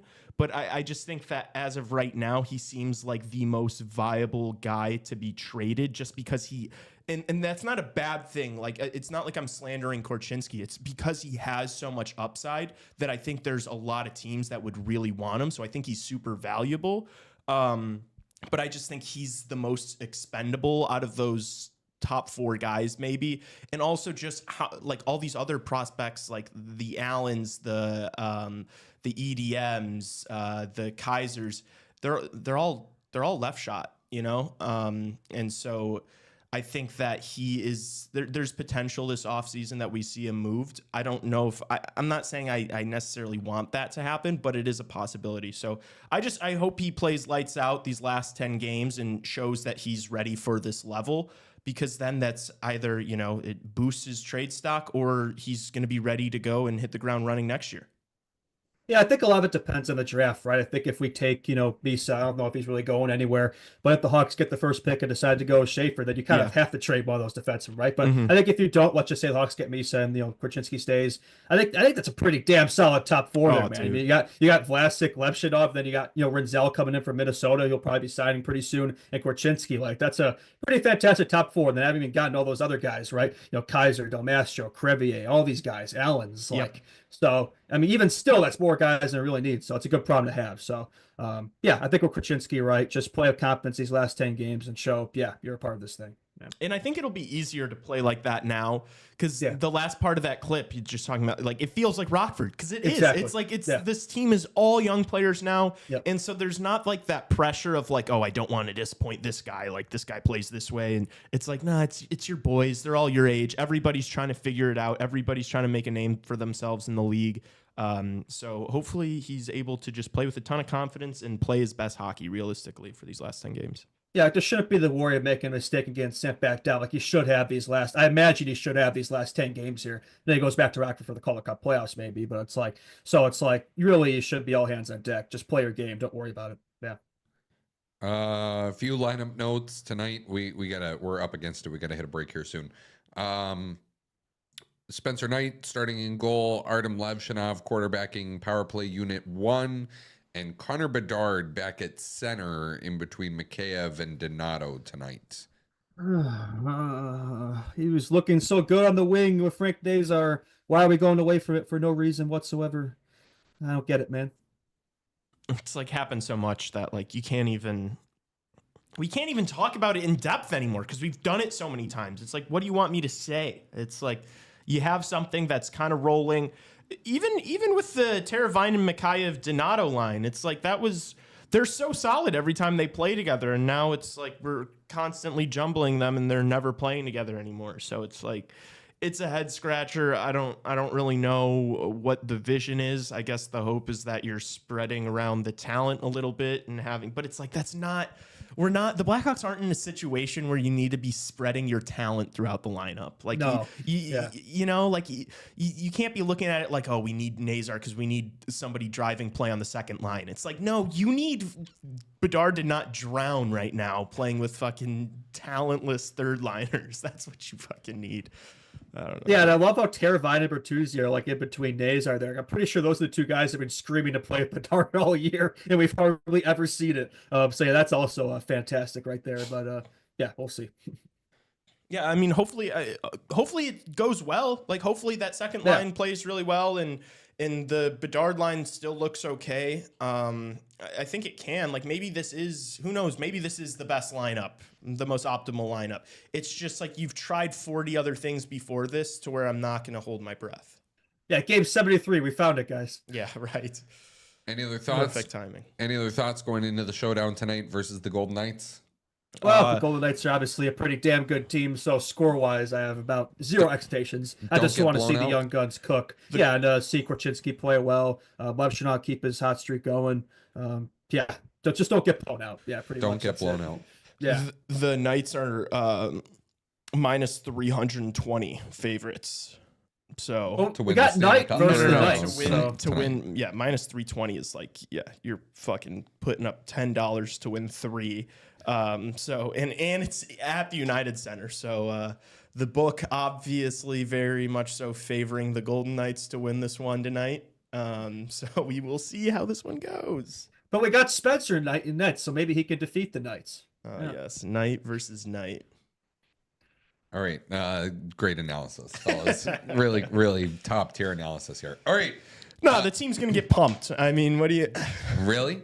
They've beaten the Golden Knights this year on home ice. I do not like this. In what, November or something? Yeah, I don't like this spot for them. I think of Friday night after, just another loss to New Jersey at home. Yeah, I mean, stadium's going to be packed. I'd assume it's going to be on the higher level of attendance. But I mean, this is a team that's getting ready for the playoffs. Except isn't Tomas Hertl out for a while now? A little bit, yeah. He's a little banged up. So you won't have him scoring a hat trick against the Hawks. Yeah, the Hawks beat Vegas. The Hawks beat Vegas 5-3 back on January 18th at the United Center. This is one of those where it's like, if Vegas just show up, as long as they don't mail it in, they'll win the hockey game. And do you remember the crazy game, the 7-5 game that we live streamed? that one was nuts. Oh, yeah, I do remember that one. The least close game ever. They were down 6-1 or something. Yeah, it was like 5 or 6-1. Yeah, they came back, made it they were down 5-0 after one, I think. It's like, even though it was 7-5, that may have been the worst hockey game of the season. Like, that game was terrible. Yeah. Yeah, we'll see. I mean, what Hawks Golden Knights games, I mean, they tend to be kind of interesting. So we'll see. Look, maybe the Kevin effect, right? Maybe Korchinski will go off here and he'll be the X factor. Yeah, I don't know. The Lions are back in a blender, playing a tough team. Like, good luck. Yeah. Kevin Korchinski X factor tonight. Lock it in. I mean, what else are you going to look at this game that's different, right? I don't know. I know. Yeah. Tassos is like, oh, really? No more analysis, guys? And then we give a couple of pieces of information. It's like, yeah, maybe you should just kept it at. Yeah, maybe we should have just kept it at no analysis. All right. Questions on the other side of the break. You're watching and listening to Chicago Hockey Radio on the Alithio Network. Stick with us.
All right, welcome back to Chicago Hockey Radio, the NHL hour of this program.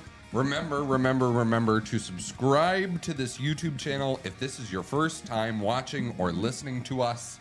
Tell a friend to subscribe also, and follow us on Instagram at Chicago Hockey Radio. Posting a lot of fun stuff there. Leave a 5-star rating and review on Spotify, Apple Podcasts, or wherever you download your pods.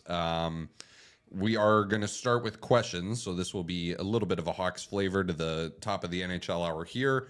Friday mailbag. We answer questions every Friday. There are 3 ways, actually, now that you can submit your questions to us. One of them is through Instagram DMs. The other one is by joining our Discord at the description of this episode and putting them in the Friday mailbag section of that, or you can do voicemails. Raven, remind everybody how they can do voicemails. So we have a link in the description called SpeakPipe that will bring you to a website. All you have to do is put in your name and your email, and you can record up to, I believe, 1.5 minute long question, and it will be sent to us, and we can play it over the show. So it would be a good option for live streams, I've said, if we wanted to do something during actual stuff, but it's also another avenue to get questions on the show. Yes. However you would like your questions answered, if you want your voice heard on the program, that is the way to do it. Thank you, Raven. If there's a game that like really frustrates you, or result or decision that's anything that happens, hit the what's it called, the truth pipe, or what's the question pipe? Speak pipe. Not the truth pipe. Hit that thing with a very spirited response or question or angry statement, and we'll play it on the show after we make sure you don't say anything too naughty. Yeah, no, we don't want any derogatory statements here that get us canceled. But yeah, feel free to speak your mind and be honest. The truth pipe or the speak pipe. The more entertaining, the better, and the more likely that it will be played on the show. Yes, sir. All right, Friday mailbag. Let's get into it. 3 questions, not very many questions today, but all good ones that deserve our attention. From Crystal in Discord. With a couple of teams shopping for coaches right now, what do you guys want to see in the next Blackhawks head coach? What traits and skills do they need to help this team grow in the current state of their rebuild? And if there are any coaches that you guys think would be great additions, I'd love to know. Well, I want a coach that, doesn't hate chemistry, right? Like he finds line combos that works, pairs that works, and he sticks with them, doesn't jumble them up every game, every period. That would be great. I want a coach that doesn't just sit there idly by as, Hawks don't get calls or whatnot in games, isn't afraid to give it back to the officials if necessary. I want a coach who's able to get guys bought in, 60-minute efforts into structure. In these games, a lot of times the Hawks, they don't start games on time. They don't start periods on time. They don't play a full 60 minutes. Like we need a coach who is just able to buy these players into a culture, right? Seems like that's what's kind of missing this Hawks locker room is culture, buy-in. That's what I want out of a coach. Somebody the players respect. Somebody with experience. There is a coach out there I wouldn't mind who really doesn't have the NHL experience. David Carl, who I wouldn't, I think would be a good coach for this team. But if it's not him, ideally a coach of experience who's been around the Hawks. Have had a lot of rookie coaches recently. Somebody like that. Like a Sullivan or somebody of that nature would be great. Not John Tortorella. I'm not interested in him. But yeah, anybody of that nature would be great. Somebody the players respect, who's been around, who's won. Yeah. I want a guy that can command respect to the entire locker room. We've said we want David Carr, right? So I guess the way I'm going to answer this question is through the lens of like, I either want an experienced NHL head coach or David Carl. And so, yeah, I guess as far as traits, like I want a guy who's going to be able to command respect, who's going to stick up for his players, but also keep them all accountable. And we can't have a guy like John Tortorella. This is such a young team. You need a guy that's going to be able to communicate effectively to young people because this roster is extremely young. And so, those are the things I'm going to be looking for. Great question, Crystal. Yeah, consistency. You just need way more consistency. The defensive side of the puck, the line combinations, playing time. I want to say that, in terms of, there's been some puzzling scratches here for certain players over other players. Yeah, just bringing consistency. Whoever can do that. Although I will say, I am all for. I am the biggest proponent of the NHL needs to get out of this habit of recycled coaches. Like there Bucks needs got to strike a balance there. Yeah, there needs to be new blood in the NHL when it comes to coaches, because there's a lot of really good coaches in college hockey and in junior hockey and in the American Hockey League, and even over in Europe. There are certain coaches that are doing jobs that we don't even really know about or understand. So being really thorough about this search, that's kind of what I want to see out of the Blackhawks. Like, give tangible reasons why you really feel like this is the guy going forward, not just because he's got a track record in the NHL. If I'm leaning way more towards fresh blood than an experienced coach, because unless it's Mike Sullivan, who else are you going to get? Like, that's the thing, because it's such a revolving door of the same people all the time, the old boys club, right? And it's like the game's changing, the game's trending a different way, and this Hawks team is so young. There's so much youth in this locker room. So you want a coach that's going to be able to help with development too, right? I think David Carl could be great at that. He's coached a lot of these Hawks prospects on the U.S. juniors team. So somebody of that nature who's both won at the levels he's been in, but also, is with the times, changes with the times, good coach for today's game, good coach for the young players, good coach for Bedsy, things like that. That's a coach you want, not just a guy who's been around, just to say, you got a guy with experience, but like, what kind of experience, is it good experience? If he's been fired by a lot of teams, been around, maybe that's not it, Yeah. It's a good point. Okay. We just got another question, so we have 3 more now. Let's do this one first. If the Hawks land lower than the 2nd overall pick in the draft, or San Jose picks up Misa, who's the guy and what's the plan with our first round pick? Is it still Hagens, or have your guys' opinions changed over the course of the season? Yeah, I will say it's one of Hagens or Martone. It gets tricky between those two. I'd still pick Hagens. I just think just because his ceiling. I know he hasn't really had the greatest season stats-wise, but like I still love what he did at the World Juniors, right? He was a standout in that tournament, which nobody else at the top of his draft really had a tournament like that. So that's still something there. I know he's playing with Perot and Leonard. That probably helps, but I just think his ceiling is super high. Martone is intriguing because of his size. He's like what 6'4". He's a dog. Could be a good power forward for the Hawks, that Marian Hossa type. So one of Hagens or Martone with the 3 pick, assuming that one of those guys are available. Assuming it's Misa 1, Schaefer 2, Schaefer 1, Misa 2. Hagens or Martone. After that, who knows? Yeah. Wouldn't you like Hagens for his floor, not for his ceiling? Well, I would argue as higher both. Yeah. I don't know. I think I'd say Martone, because I think I could see Martone having a higher ceiling than Hagens on this team, just because like Martone could turn into just like a disgusting power forward that plays on your first line and is linked up with Connor Bedard and is creating so much room and space for a guy like Bedsy. I think honestly at 3, I'd take Martone over Hagens at this point. It's just like, I don't know. I feel like he has Hagens, something we don't have, right? We do have a lot of those kind of smaller forwards who are speeding. Hagens is kind of small. Not Bedsy small, but small. So Martone's different from that standpoint. Like we have some size at the bottom 6, but not really the top 6, right? So I understand. And he's also like a really smart guy. Like he's got that hockey IQ, those intangibles. Like he and Bedsy could definitely be a dangerous duo. Yeah. Yeah. I just think that he maybe makes a little bit more sense at this point, and I just feel like Hagens is. I haven't watched a ton of James Hagens hockey this year, but just like the numbers playing on the line that he is, it's like not crazy impressive. So yeah, I think I'd go with Martone at 3 there. I'd go with Hagens, and I'd send him back to Boston College for another season. Yeah, he would need another. I think both of them would. I don't think either of these guys. The only guy in this draft class I think that has a shot of playing next year is Michael Meese. I think pretty much everybody else is going to go back for another year. Yeah. I think Schaefer could. I saw a clip. Yeah, I think Schaefer hasn't played a lot. maybe he could play, but even he just might be good enough. Like it might be like a Hudson situation where even just Quinn like, Hughes and Cale Makar and all those guys went back for another year No, after I the know. draft. I know. Yeah, I gotta say, Matthew Schaefer he has even better PR managers than Macklin Celebrini. I mean, Michael Misa's putting up juniors numbers that haven't been seen since Patrick Kane. Schaefer hasn't played a game in 2025, and somehow he's still the consensus #1 guy. Like, I don't really understand that. Like, I think Misa would be one for me, but I don't know. What do I know? I think it's just because he looked really good in the games before he was injured. Yeah, but that was also like 3 months ago. Like, what is it? You know, I don't know. Yeah. Whatever. Yeah.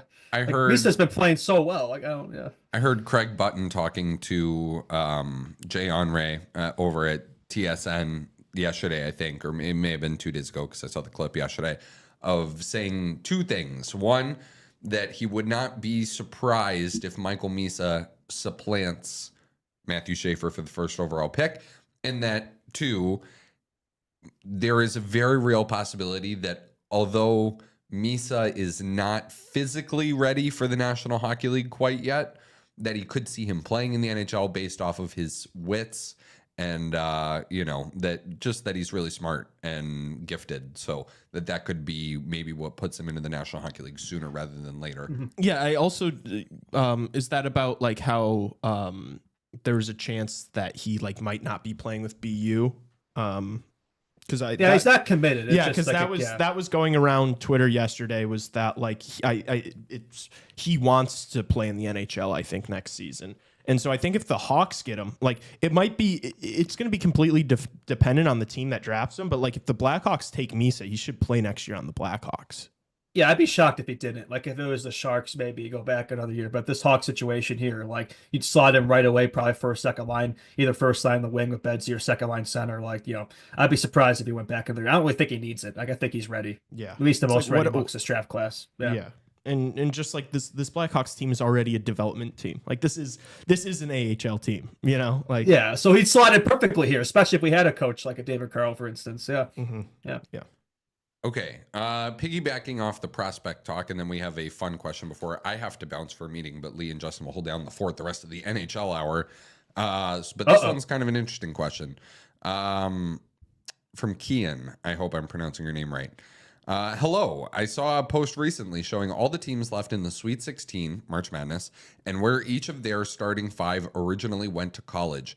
How do you all feel about the amount of transfers people are doing, and do you think hockey players should do it also? I'm personally not a fan of it at all. It's all it's like a college hockey, like from like juniors to NCAA. It's all about NIL. So yeah, I mean the question was in relation to the transfer portal.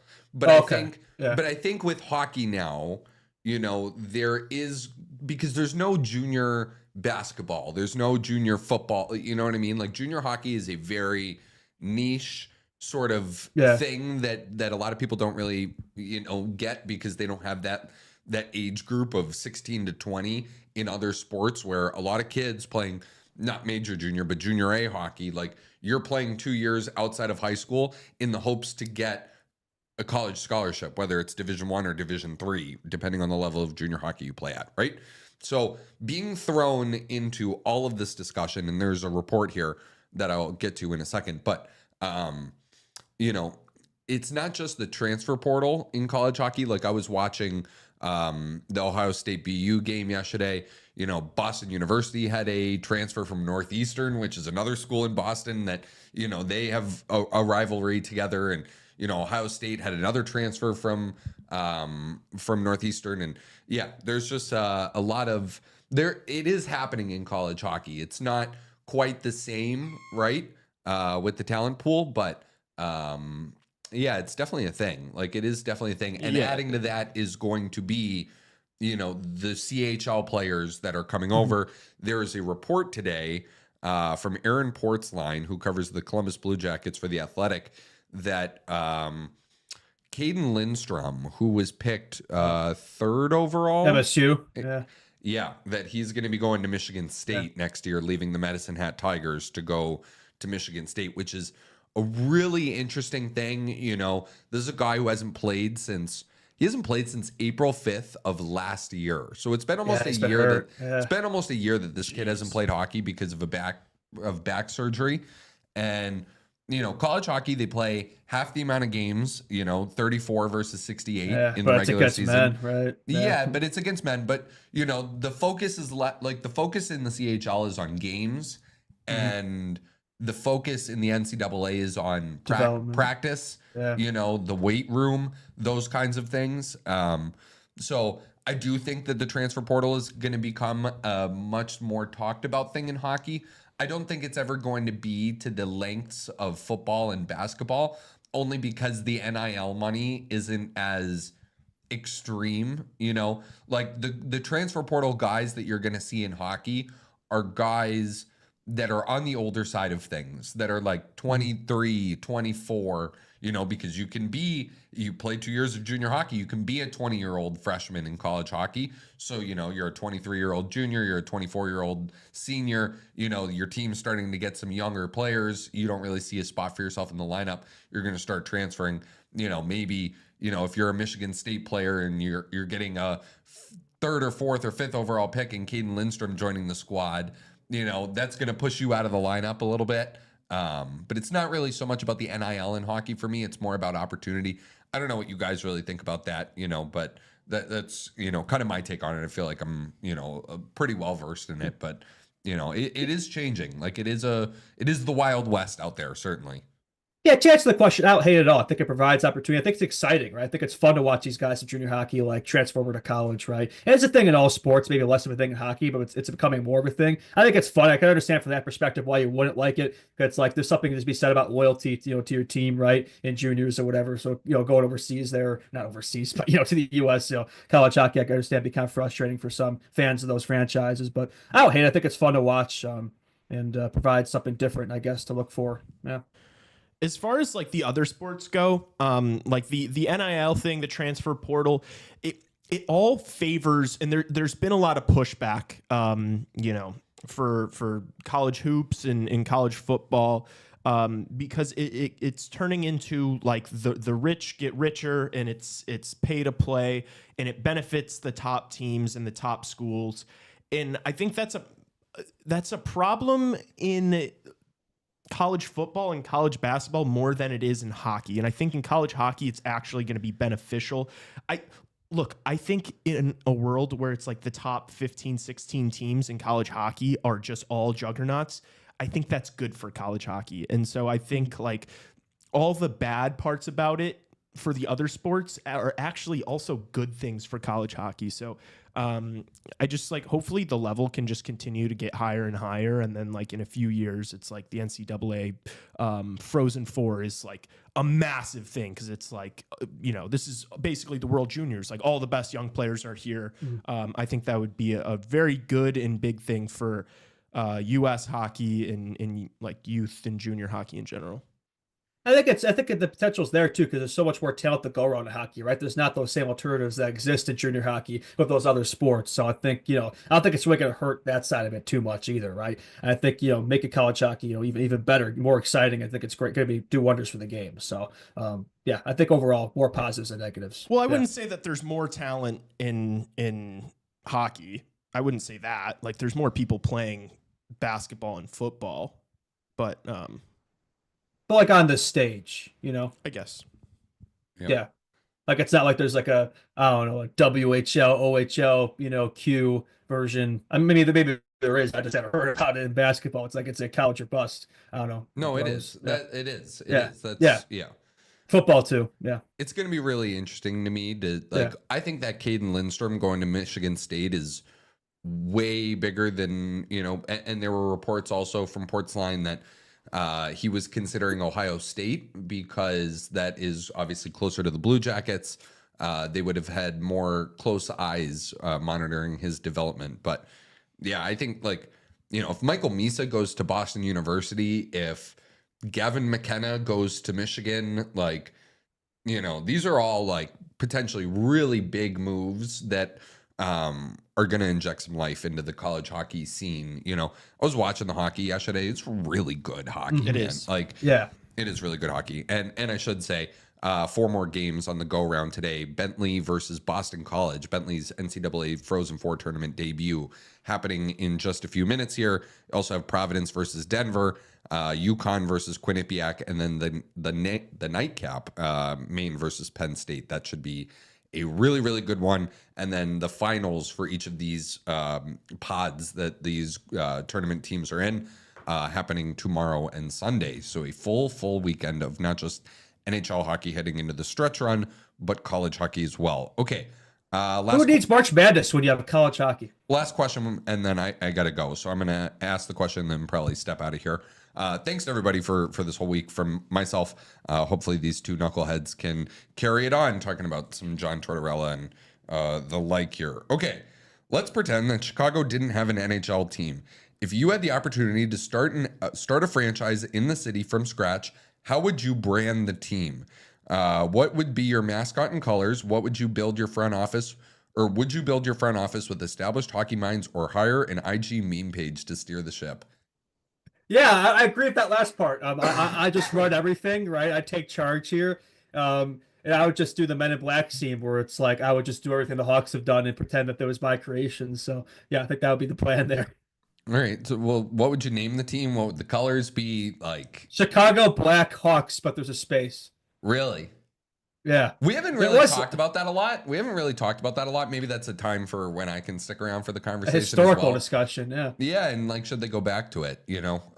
But what would you call the team? What would the colors be? How would you build the team? I don't even know how to answer that question. Yeah, I don't know. Yeah. I feel like that's one I would have. It's hard to remove the thought about Blackhawks for a while. Yeah, because it's like there's no black. It's like whatever I create is not going to be even a third as cool as the Blackhawks name, logo, jersey. It's not like we're replacing the Blue Jackets here or something. Yeah. You know? It's like we're replacing the best in the league. So that, I mean, original six. A tough task. I don't know, man. I think our jerseys would be red, and then when we're away, they would be white. And you can't just say the Blackhawks. Like that's what do you want me to say? All right, that's a really creative question. It would be the Chicago. I don't know, the Chicago Robins. What's like a native bird? The Chicago Cardinals. Robins. Cardinals are the state and bird of will be Illinois. black and orange. I guess that's the answer Tassos was looking for. How about the Chicago Hawks, not the Blackhawks? The Hawks. Tassos. I got to go to this meeting. Tassos is going to press me to answer the question and then not answer it and leave the show. I will provide an answer on Monday's show. I just perfect. I'm sorry. Do you want to switch? Entire weekend? Are you going to take Do you want this me meeting? to? Yeah, sure. No, I got you. I don't actually. All right, Tassos is actually going to be sick in here. All right, I got to go. He's like.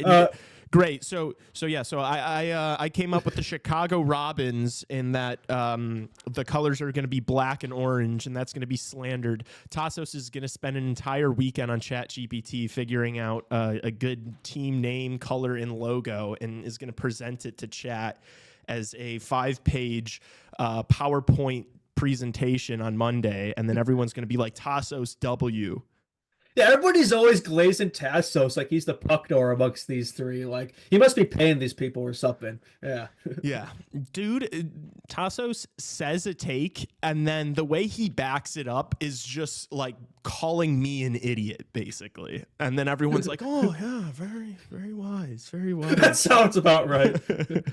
How about the Chicago Wolves, right? A hockey team doesn't exist there like you that. go. There you go. Yeah, take it. Just make the Wolves the NHL team. There, that's my answer. No, but realistically, that is a hard question to answer because it's like it's like we're competing.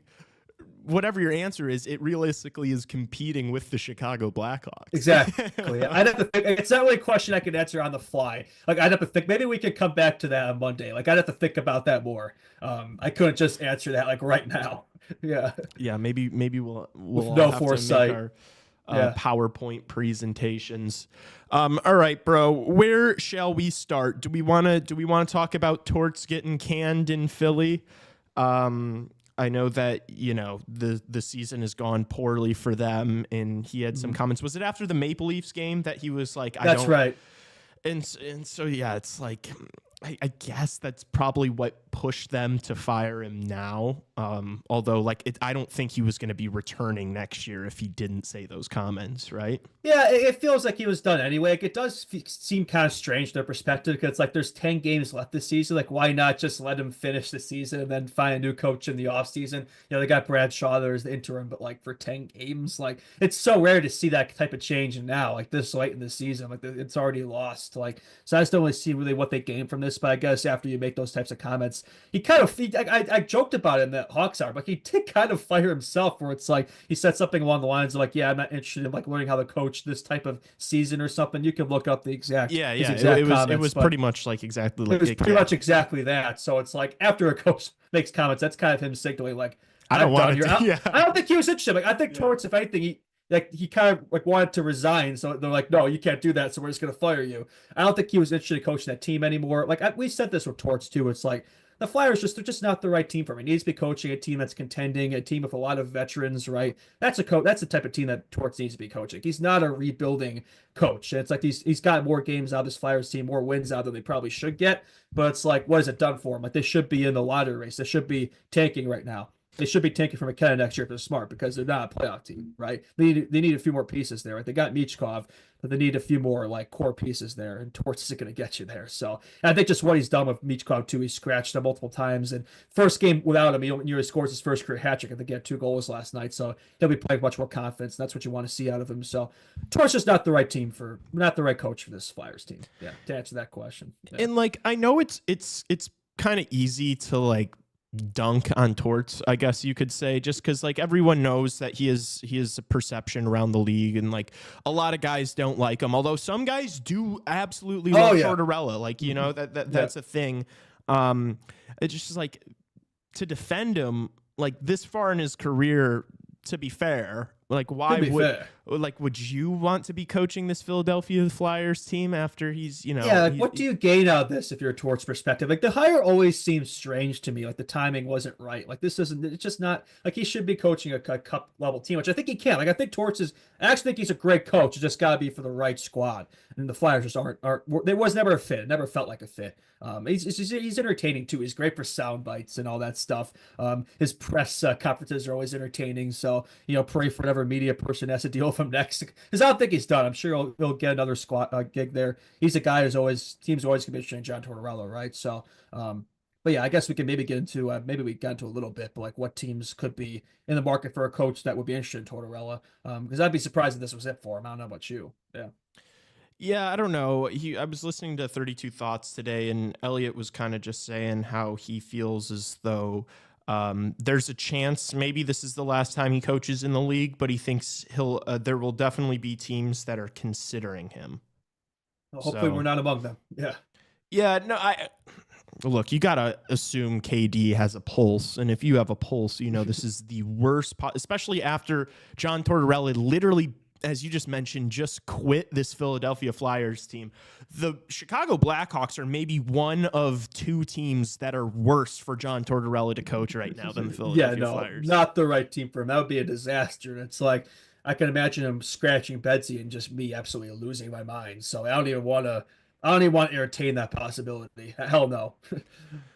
Something else that kind of intertwined, I guess, with that situation is Cam York in the game against Toronto only played a couple of minutes, was basically benched for the whole thing. And then yesterday he was dressed, he was on the bench, but did not play a single second. And so we have a clip, right, Raven? We have a clip of this being discussed of Cam York and stuff. Yes, we do. I will get that. Let's hear that right now. Yeah, because you got to assume it's he broke some sort of rules over there. But let's run it. Any further insight you can give us into what went into Cam York not playing tonight? No, it was just a disciplinary issue, and I'm not going to go beyond that. Was it something that occurred Tuesday in Toronto? Yeah, I'm not going to comment on it. Do you expect him to get back in, play next game? Is there that's the plan. Yeah. Any further insight you can give? Okay, so gonna play next game. Something happened, obviously, with Tortorella. Some sort of verbal altercation of some sorts. I was confused why it carried over because like he's gone now, so it's like why was he dressed but didn't play a single minute last night, like just on the bench chilling? Like why would that carry over to Shaw? I don't understand that. Yeah, I don't know. I think maybe he must have done something pretty naughty that even Shaw was like, all right, like you're taking another one off for that. Yeah, did he pull a Tyler Sagan and miss a breakfast or something? Like, that's what the hell did he do? I would assume it was worse than that because it's like, I don't know. But also it is John Tortorella, so it's like that guy, I could see that guy blowing a fucking gasket over, asking the wrong question at like a film session, Yeah, he was on his phone in the locker room or something. That was enough for Torts. Yeah, who knows? Yeah, he's such an old school guy. It's like, yeah, he's not going to take anything even remotely. Yeah, for sure. Moving away, do you want to do a little bit of some Brad Marchand Florida Panthers talk? Supposed to be making his debut tonight against Utah. That kind of sucks for Utah, right? They like I don't know, first game for Marchand, he's going to be seeing red out there, and then they just got absolutely pumped last night in Tampa they're Bay. done. Yeah, they're done. I thought maybe I considered them as like, oh yeah, they have a shot there. Yeah, they're 10 points out. Utah is not making the playoffs. They're not in that race. Yeah, as you mentioned, just got absolutely shamboozled by Tampa. I don't even know if that's a word, but I just invented it if it is. Dude, they did get shamboozled. Exactly. So Marchand, this will be interesting, man. Like it's gonna be weird. Like our guy said, our guest said, seeing him in a Panthers jersey. I still think like it could be a good fit there though. Like I think what he could do for this team come playoff time, like another dog there, another rap. It's tough to play against. Like I think he's kind of the perfect fit for that Panthers team. Honestly, I don't think it's weird at all. So like I mean, it's gonna be weird to see him play for him. I think it's a fit. So it'll be fun to watch him. Maybe it'll be easier to root for him in a Panthers jersey too. But yeah, we'll see what he could do. X factor there. I'm not sure what line he's playing on. Be curious to see if he plays it to Chuck or Bennett or whoever it ends up being. Yeah. I think he's going to be a lot easier to root for. Like I've kind of like disliked him his entire career. Mm-hmm. I mean, obviously we played them in 2013, but I've never been a fan of his. He's always kind of pissed me off. I haven't hated him as much as other people, but now I think like Florida, I mean, I've talked about it all the time on the show. Like it's pretty obvious that I'm somewhat of a fan of Florida. I'd say that's like my second team. Really? I've never picked up on that at all. Shocking. I know. I haven't said much about them on the show over the past few months, but dude, I think it's going to be sick. And yeah, as you mentioned, like I cannot wait for Matthew Tkachuk to get healthy and then us see a line of him, Bennett, and Tkachuk. Oh, it's going to be disgusting in the playoffs. That will be absolute cinema. But you brought up 2013. I don't know if we've ever brought this up in the show, but there's a funny story with that. 2013, the Cup Finals, Marchand versus Kane, where Marchand was chirping Kane. Like, you haven't done much of anything in this game or series or whatever. Then Kane claps back, scores a goal later in the game. I think he had 2 goals that game. Yeah. And he's like, you should have kept your mouth shut there, buddy. Should have kept it shut. Yeah. I always loved Kane owning Marchand. But yeah, I think it'll be easier to like in Florida. I think even some of the things he's been saying in media, like clearly he's taken it well and just been kind of a comedian there. So anybody who's not playing for Boston, it's like it's easy to root for him. Yeah. Yeah. And dude, I mean, they kind of have, I guess maybe less so from their perspective as much as it is like Toronto and Tampa probably really wanting to win that division. But I mean, there is a lot to play for over the last, 10 or 11 games, however many they have left. Just because it would be ideal for them to win that division. I'm sure they're confident that they'd be able to take care of any sort of wild card team, even if it's like Ottawa. Yeah, I would say though, Ottawa's a pesky team. Man. Like I watched them play Detroit yesterday. They just pounded them. Like they're a physical team. I guess they kind of play the way Florida does, but it's like you're not really going to beat Florida at their own game. But it's like Tampa's a much better team than Ottawa, but it's like I feel like Florida would handle them pretty easily, like they did last year. And I don't really think this year is any different. Tampa's maybe a bit better this year compared to last, but Battle of Florida, I think Florida would just wipe the floors at them. Like, do you think there's any scenario where Ottawa could maybe be a threat there? Like, I think they would beat them, but I think I could see them wearing them down a little bit if that makes sense. Yeah. Yeah, I see what you're saying. Just because like that dump and chase like grinds you down is obviously going to wear you out a little bit more than like the game plan Tampa's going to bring. Yeah. I'd pick them in either series, you know? Yeah. And I think both teams could probably win a couple against them, but like, you know, I don't think either of those teams could take this Florida team to 7 games. But we you know, it's going to be about, is Matthew Tkachuk healthy? Is he going to be ready? Like if he's not ready, then everything completely changes, because you don't have Ekblad for the first 2 games of the series, I believe. Yeah, that's a big loss. You got to rely on Seth Jones as your 1D there. Good luck with that. And he's not been so far. It's not been a good fit. Like I saw this David Faceoff article where like they say that Seth Jones needs to play better in Florida. I'm just laughing at that as a Hawks fan. Like, yeah, now he's your problem there. So yeah, I mean, like he's kind of been forced to play the same role he did here with Ekblad being out. So I think when he gets back, probably that'll help his cause, but it hasn't really worked out so well there with him. I was joking about it, like, what if Seth Jones is their downfall? But it'd be kind of funny if he actually was. Yeah, I mean, dude, there's still so much more unknown, because it's like, let's say Florida even wins the division, and then they play Ottawa. Like you play your first 2 games at home. What if Matthew Tkachuk's still injured? You have no Ekblad. You have no Matthew Tkachuk for those first 2 games. You split, and then all of a sudden you're going back to Ottawa full strength, but you're tied 1-1, and you know it's from there. It's like Ottawa has home ice. So I don't know. It's going to be interesting to kind of pay attention to, and I'm going to be seeing how Matthew Tkachuk's doing as we get closer to the playoffs, because that's going to affect, you know, me picking. We're doing this. We're not March Madness, but we're gonna do an NHL bracket challenge for the channel and all of our viewers, and so we want everybody joining that. But Florida's have played a lot of hockey too, man. It's like we're Ottawa. They haven't had a playoff since 2017. Like they're going to be really, really motivated, really fresh. So I think Florida's going to win. Like, I'm not, but like it's not a guarantee. Like this could be a tougher first round matchup. Whoever it ends up being, than we think, right? I think everybody's already kind of pegging them like, oh yeah, they're the favorites. I think they are. You know, they're the defending champs. I think they're even better this year. But I don't know. Like I think it's going to be a bit of a tougher road this year. Yeah, we'll see. I don't know, that division in general is just kind of like really scary in the East, whereas the other, it's like the meme of the dragons, of like the 2 scary dragons, and then it's the fucking googly eyed. It's a hydrogen bomb versus coughing baby there. You know, Atlantic is pretty dangerous. Then the Metro is just, no one moves me there. Yeah.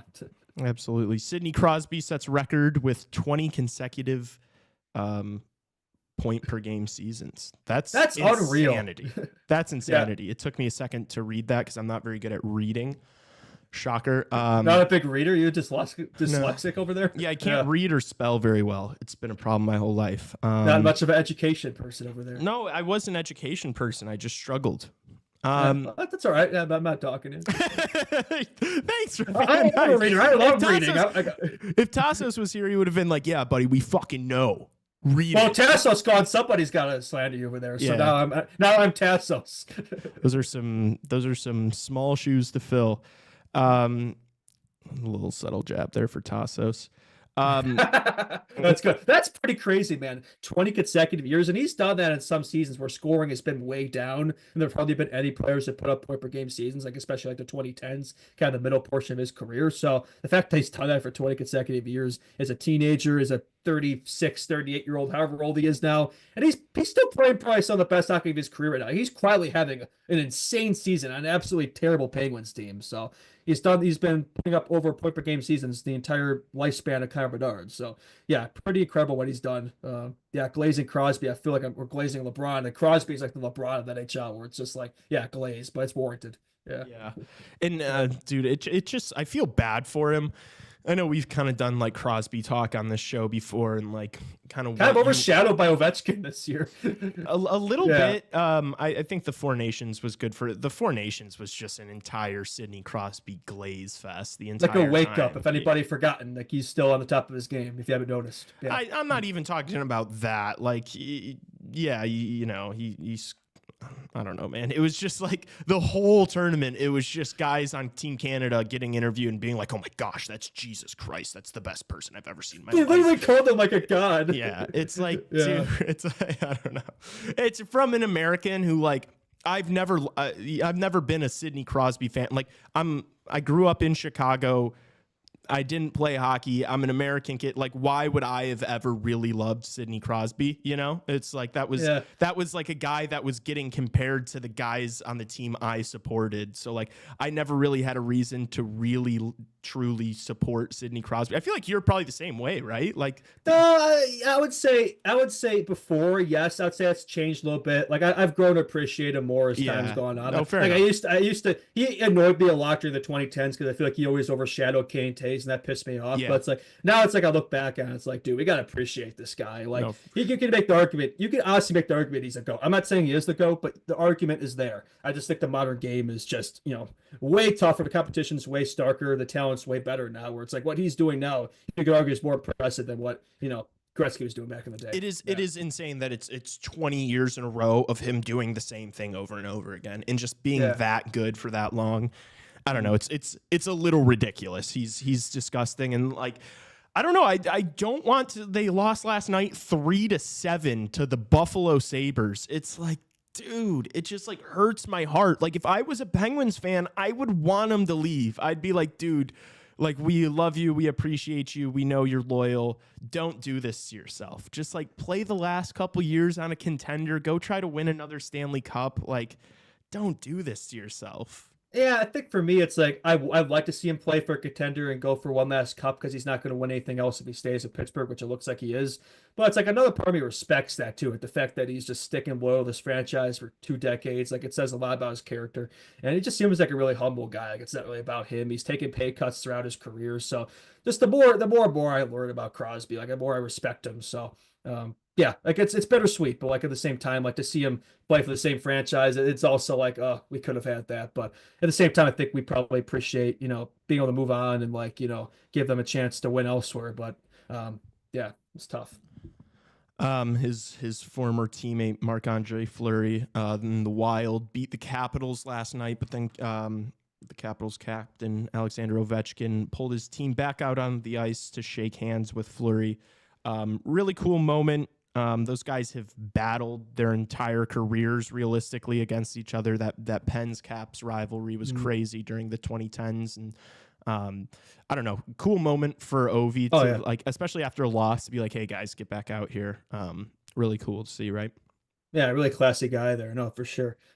It's fun. I keep thinking of this Ovechkin goal record. Remember like the Ohtani memes, like every time he was up, that there'd be a spot in the broadcast that would show that. I feel like that's Ovechkin at these goals record now. He's like, 6 away now. So every game of Ovechkin, that's like all that's about. I think it's kind of funny. And it's like with this record, like on the horizon here, like when Crosby set that record yesterday, like it's like, we haven't even heard about this. It just kind of came out of nowhere. And it's like, it just feels like Ovechkin's goal thing is just overshadowing everything in the NHL, which is like, I get it, it's a big deal, right? Like, but still, I think that's kind of funny. Yeah. Well, yeah, it's because I think people never thought that goal record was going to get touched. Exactly. Yeah, no, like deservedly so. I'm not, slandering it, but I just think it's kind of funny. I hope he actually does it though this season. Imagine after all this hype and stuff, it just doesn't happen. I think he will. There's a lot of worry about that now. There's still enough games left. Like he's going to get it. Like, yeah. Raven, do we have a clip to play about the OV? Yes, we do. Sweet. Got you guys right now. A nice word with Marc-Andre Fleury on the line there. What conversation did you have with him, and how did you know that was going to happen, that your team was going to go out and do that at the end? Yeah, we wanted to do that. Had mentioned that this morning of going to be the last time going up against Marc-Andre and just paying the respects he deserves on the impressive career. He's done so much. They've had so many battles. He's had so many battles with the Caps, with O. So pretty classy to be able to send him off and just say how impressive a career he had. Absolutely. I mean, pretty much what we just said. Classy guy. But yeah, classy, and that's what the game's all about. That's why people love the NHL, It's like, I'm sure there was I heard Friedman say this today on the 32 Thoughts podcast, but he's like, there was probably a time during their careers where like that is unthinkable, like they would not have wanted to go shake hands with each other, you know, but like seeing how both their careers have played out and how great they've been, both Stanley Cup champions and whatnot. Just cool to see towards the end of the road here, them paying each other their respects. What else? There were a lot of games yesterday, a lot of like really interesting things happening. The Sens beat the Red Wings 4-3, but it like wasn't a close game. Like, no, the Sens absolutely dog walked the Wings. The Wings, they're done. Like that was cooked. it for them. They're not. And I feel so bad for Patrick Kane, man. It's like he's not going to see more playoff hockey. Like unless he goes elsewhere. I don't know if he's going to do it with this Wings team. Like even next year. Like I don't know. I don't think this Weiser plan. It's not going anywhere, man. Like the Wings are absolutely cooked at the moment. I know they got some prospects way in the Wings there, but it's just the current structure. It's just not getting the job done. Like that team just gets dog walked. It's just too soft. There's not enough there. Not enough depth. They're just not a playoff team, plain and simple. And the Sens kind of embarrassed them last night. So the Sens, like the way they play, like they look ready for the playoffs, man. Like I think it could be an upset type of team. Like I honestly think that. Yeah. Yeah, I think I agree with you. I think of the wild card teams at this point, I think Ottawa have like the most potential to upset. I still am really hoping Columbus get that second spot in the wild card. It feels like it's too. I mean, realistically, they have a game in hand on Montreal, and if they win it, they're tied with Montreal. So it's not like they're right there. Like they are right there with Montreal and the Islanders and the Rangers. They are. I don't know. For some reason, it just feels like they're missing something. I don't know exactly what it is. Maybe just because the Blue Jackets, I just don't have that faith in them. I'd love to see it. My heart wants the Blue Jackets to make it, but I don't know. It feels like it's not quite going to happen. We'll see. Winnable one tonight. Montreal's playing the Hurricanes tonight, which is a tougher matchup. The Jackets are playing the Canucks in Columbus. So it's a winnable game, and you can get right back on level with the team in the second wild card spot. I think we both at this point hope they do. Yeah, for the Canadians too, like we just talked about them a lot on the Wednesday show. And that's a game last night you got to win against the Flyers. Yep. Like that's unacceptable, right? You just fired your coach. That team's been like consecutive games allowing 7 goals. Like they've been playing terrible. And one of them was to us. It's like you're in this playoff race here. It's like you can't lose a game like that. No, not to a team like that. So that does open the door a little bit there for a team like Columbus. I'd rather them or the Pabs over the New York teams. I just don't want to see the New York teams. Screw the New York teams. I'm with you there. The Stars beat my Calgary Flames 5-2. I'm not going to lie. I didn't even watch the highlights from that. I'm not paying attention to the Calgary Flames. I do not like them. I've never liked them. I do not want them to make the playoffs. Fair enough. Well, it looks like it might not be either of our teams making the playoffs. Yeah, the Blues have been rolling. They've won 8 straight here. Like, I don't know, man. Like, at this point, they could pass. They're literally 2 points. They could pass the Wild for that top wild card spot. So, yeah, they're absolutely rolling right now. So, yeah, none of those Canadian teams that we've been talking about all year, all year, been saying, oh, yeah, the race is between the Canucks and the Flames, and it might be neither of them at this point. I think it's still going to come down to the wire because it's like, St. Louis is, 6 points ahead? With 5 points, but they got a couple more 5 games. 5 ahead of Vancouver, 6 of Calgary. But, yeah, they've got 3 games. Calgary's got 3 games in hand on them, and Vancouver has 2. So it's like they're all right still there. A race. It's still sure. absolutely a race. I just hope it is not the Calgary Flames coming out on top so that I do not have to get a tattoo. Fair enough. Yeah, we're hoping as long as it's not the Canucks for me. Yeah. A couple more games I wanted to talk about last night. I wish we did a little bit more of it. I talked to Tassos about it when I got to the studio today before we went live, but his Toronto Maple Leafs lost in a shootout last night to I texted him right.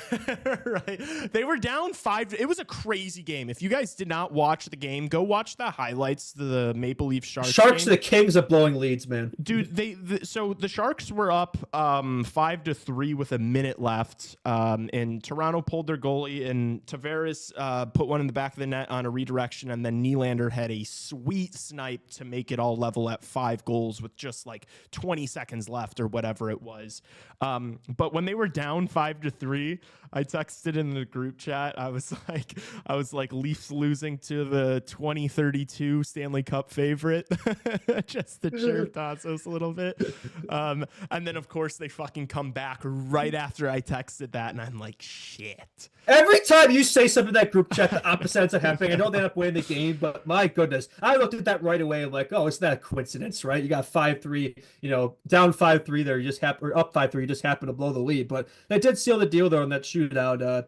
There are two players on that team who score goals in that shootout who exist. They were nice goals by those two unnamed players there. So yeah, good for them. And yeah, the Sharks are now 2 points away from us in the tank race. But it's like, I don't know if I want to beat them, man. I don't know if I want that first overall pick because I'm just worried we find a way to fuck it up. So I really want Michael Misa. You know that, and I think we have a good chance of getting him at 2. Because if the Sharks, like, there's no way that they wouldn't take Schaefer. Surely, like, I guess they could.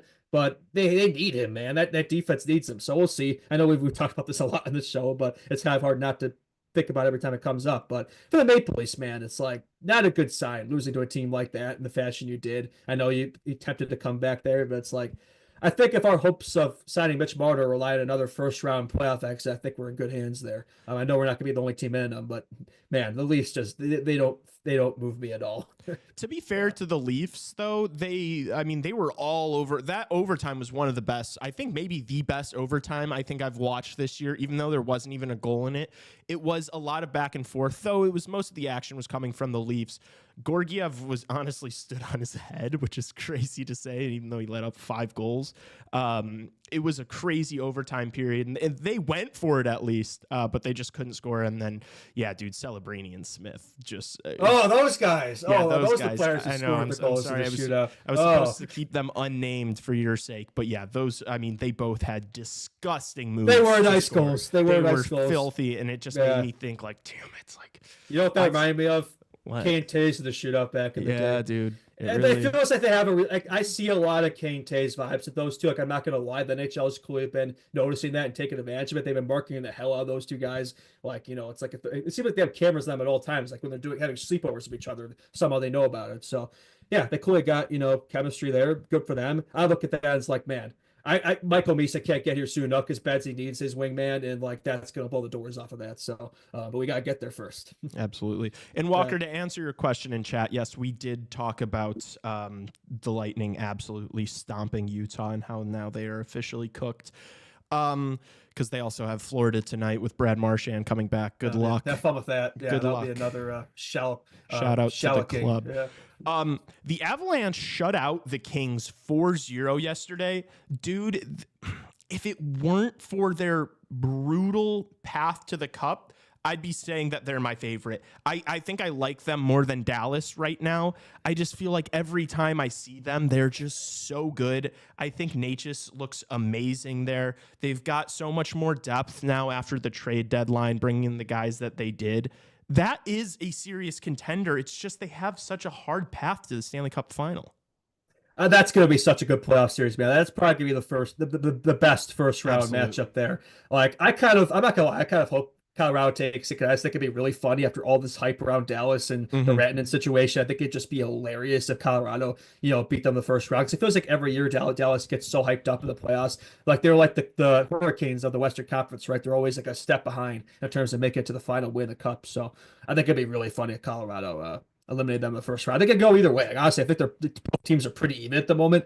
And yeah, Colorado is just post-trade deadline. You could argue has been probably the most impressive playoff team here outside of you know, the Blues are the hottest one. But like, I think in terms of sustainability in the playoffs, I think Colorado can absolutely keep that level of play going. And I think they have higher odds than people give them credit for. Like, I could totally see this team winning the cup.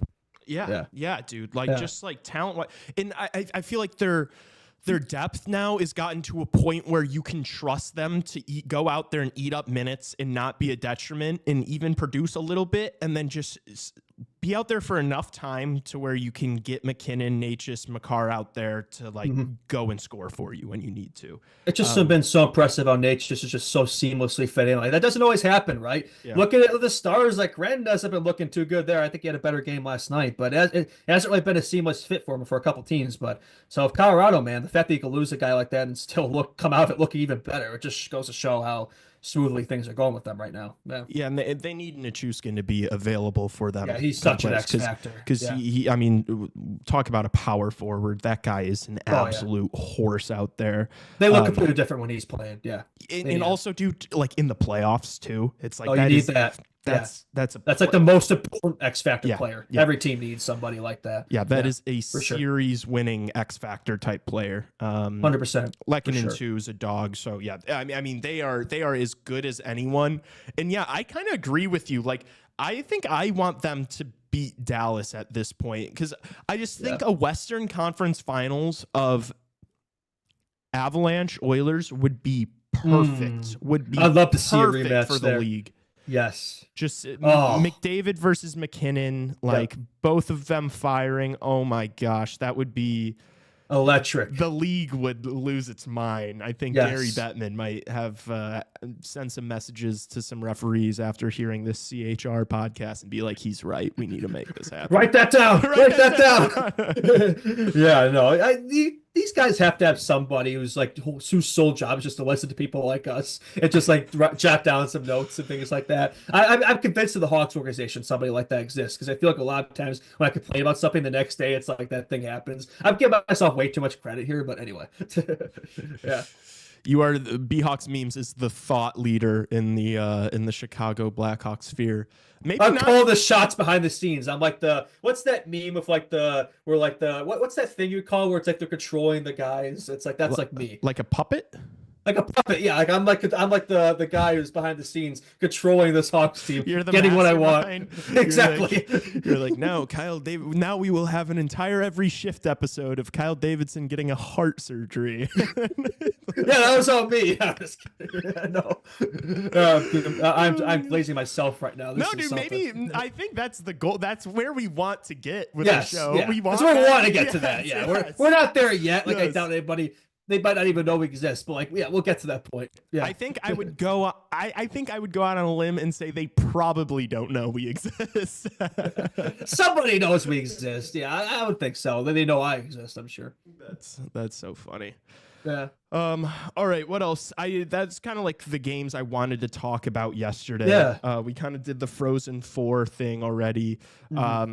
Weekend games, anything you're not to put you on the spot here. I'll take a look to myself. Oh, sure. Yeah, I'm looking. Yeah, yeah, tonight doesn't really move me No. besides Marchand's debut. Yeah, Obviously, right? I'll be watching the Hawks game, but like these other games don't really do it for me. Shocker. Pretty big, yeah, pretty Friday big game for the slate. Canadian.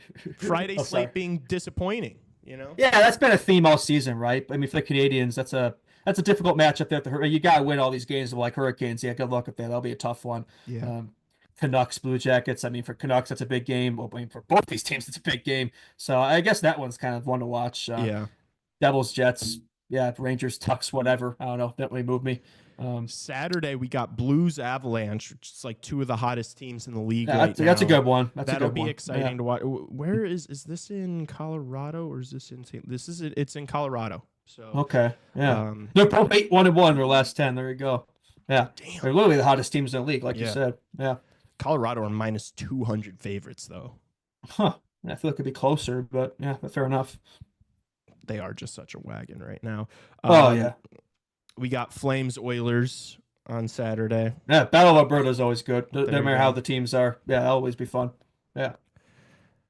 That's kind of it for Saturday, dude. I mean, Yeah, it's a got big a Ritual slate, but 6. Is there anything Yeah. that really moves you on that? Ritual 6, but Bruins and Red Wings, like neither of those teams move me right now for yeah. obvious reasons. I'm sure Tassos will be watching his Maple Leafs play the Kings. Yeah. Nothing Nothing else. Yeah, the Jack Hughes-less Devils versus the Kaprizov-less Wild. Both those teams are just without their star guys. It's like, yeah, I don't see them doing anything in the playoffs. Sunday, we got, Utah Hawks. That's clearly the game of the weekend right there, right? Mhm, obviously. Yeah, of course. Other than that, I mean, not really anything that's moving me here. Damn, yeah, wait. Yeah, the games this weekend kind of suck, dude. Yeah, they do. I guess we'll just be watching all the college stuff with the basketball and the hockey, and yeah, because hockey this weekend isn't really doing it for me. I feel like normally when we do this, when we're like kind of unprepared and we're just going through the games on the weekend, we're like, oh, this game, and it's like 5 games every single day that we're like, oh no, I'm actually very excited for this one. But it's like, yeah, I don't know, is Montreal versus the Panthers? I guess that kind of moves me a little bit, but I mean, it tickles the knob a little bit, but yeah, nothing really I guess, jumps off the page. I guess that's the thing. This like for like all these games, it's like maybe not the best, most exciting matchups, but there's so much to They're play meaningful for. this time of year. Yeah. Every game matters this time of year, like standings wise, for sure. I mean, at least if you're in the playoff hunt, maybe not, but even if you're not, like these are important games for the Blackhawks, right? To establish your culture and identity and like what you're going to look like next year. Go out with pride, play spoiler, things like that. Like I think no matter where you are in the league, like these are the last 10 games of the year for most teams in the NHL. Like make it matter, right? Like you're going to go through a long break without hockey if you're not making the playoffs. So yeah, like everything you got left should be left on the table here. Yeah. Yeah, and I think it's like especially important for the Blackhawks because it's like yeah, this roster is dominated by guys whose careers and futures are completely uncertain in this league, and so it's like this is the best time to be playing. This is like when the games matter the most, and it's like you can show what you do, put the tape out there, and try to prove yourself at this level. So I think these games are really important, and I don't know about you, like. Do you want us to like? I want us to win. Like I don't care enough like about. I don't care about the tank race of the Sharks. We've been there, done that. Like last year, like it would have been more important last year, but this year it's like I think whether we're 1 or 2, it's probably going to work out. Hopefully, I just want to see like a strong finish to the season. Like we have most of our future on this team right now as we speak. It's only going to become more so. If Morganzell don't sign today, they probably sign tomorrow. It's going to be coming up here. I would imagine. I'm guessing. Like we're gonna have a very young roster to end the season, like of guys of real Blackhawks. Like this is gonna be a team full of real Blackhawks. We've been waiting for this all season. We finally have it here in the stretch run.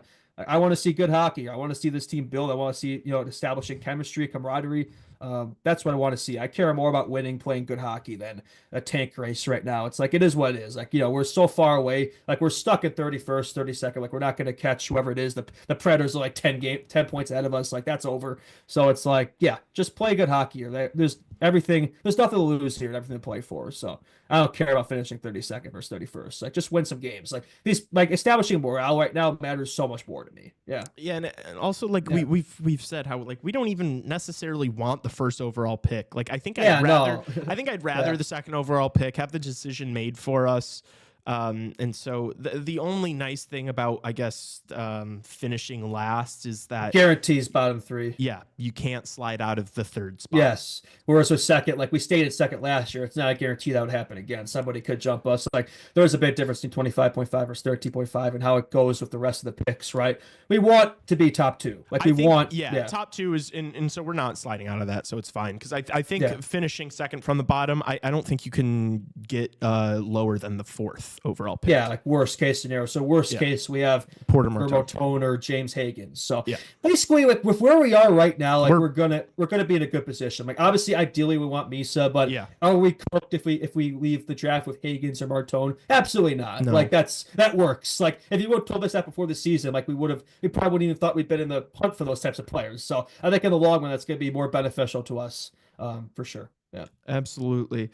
I'm just checking chat right now, seeing if there was anything else. I feel like that's unless you think there's anything else you needed to get off your chest or talk about in this NHL hour, I feel like we covered what I wanted to talk about. Yeah, no, I think for me, I was kind of hoping. I saw that Snuggerud signing with Minnesota, St. Louis. I was kind of hoping something. I was kind of hoping we'd see that during the show. I'm sure the second we stop recording here, we'll get the news that they've signed. They're probably going to wait till tomorrow to do that, I'd imagine, just because the Hawks play today and they've already got Korchinski coming up, etc. There's already enough storylines. So, and plus there's 2 of them to take care of. So we'll probably see that this weekend. But yeah, in terms of the Hawks, looking forward to watching Korchinski tonight. And that's my main takeaway.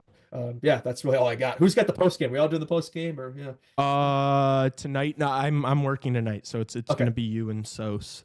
All right, sounds good. Yeah. Absolutely. All right, thank you guys so much for listening.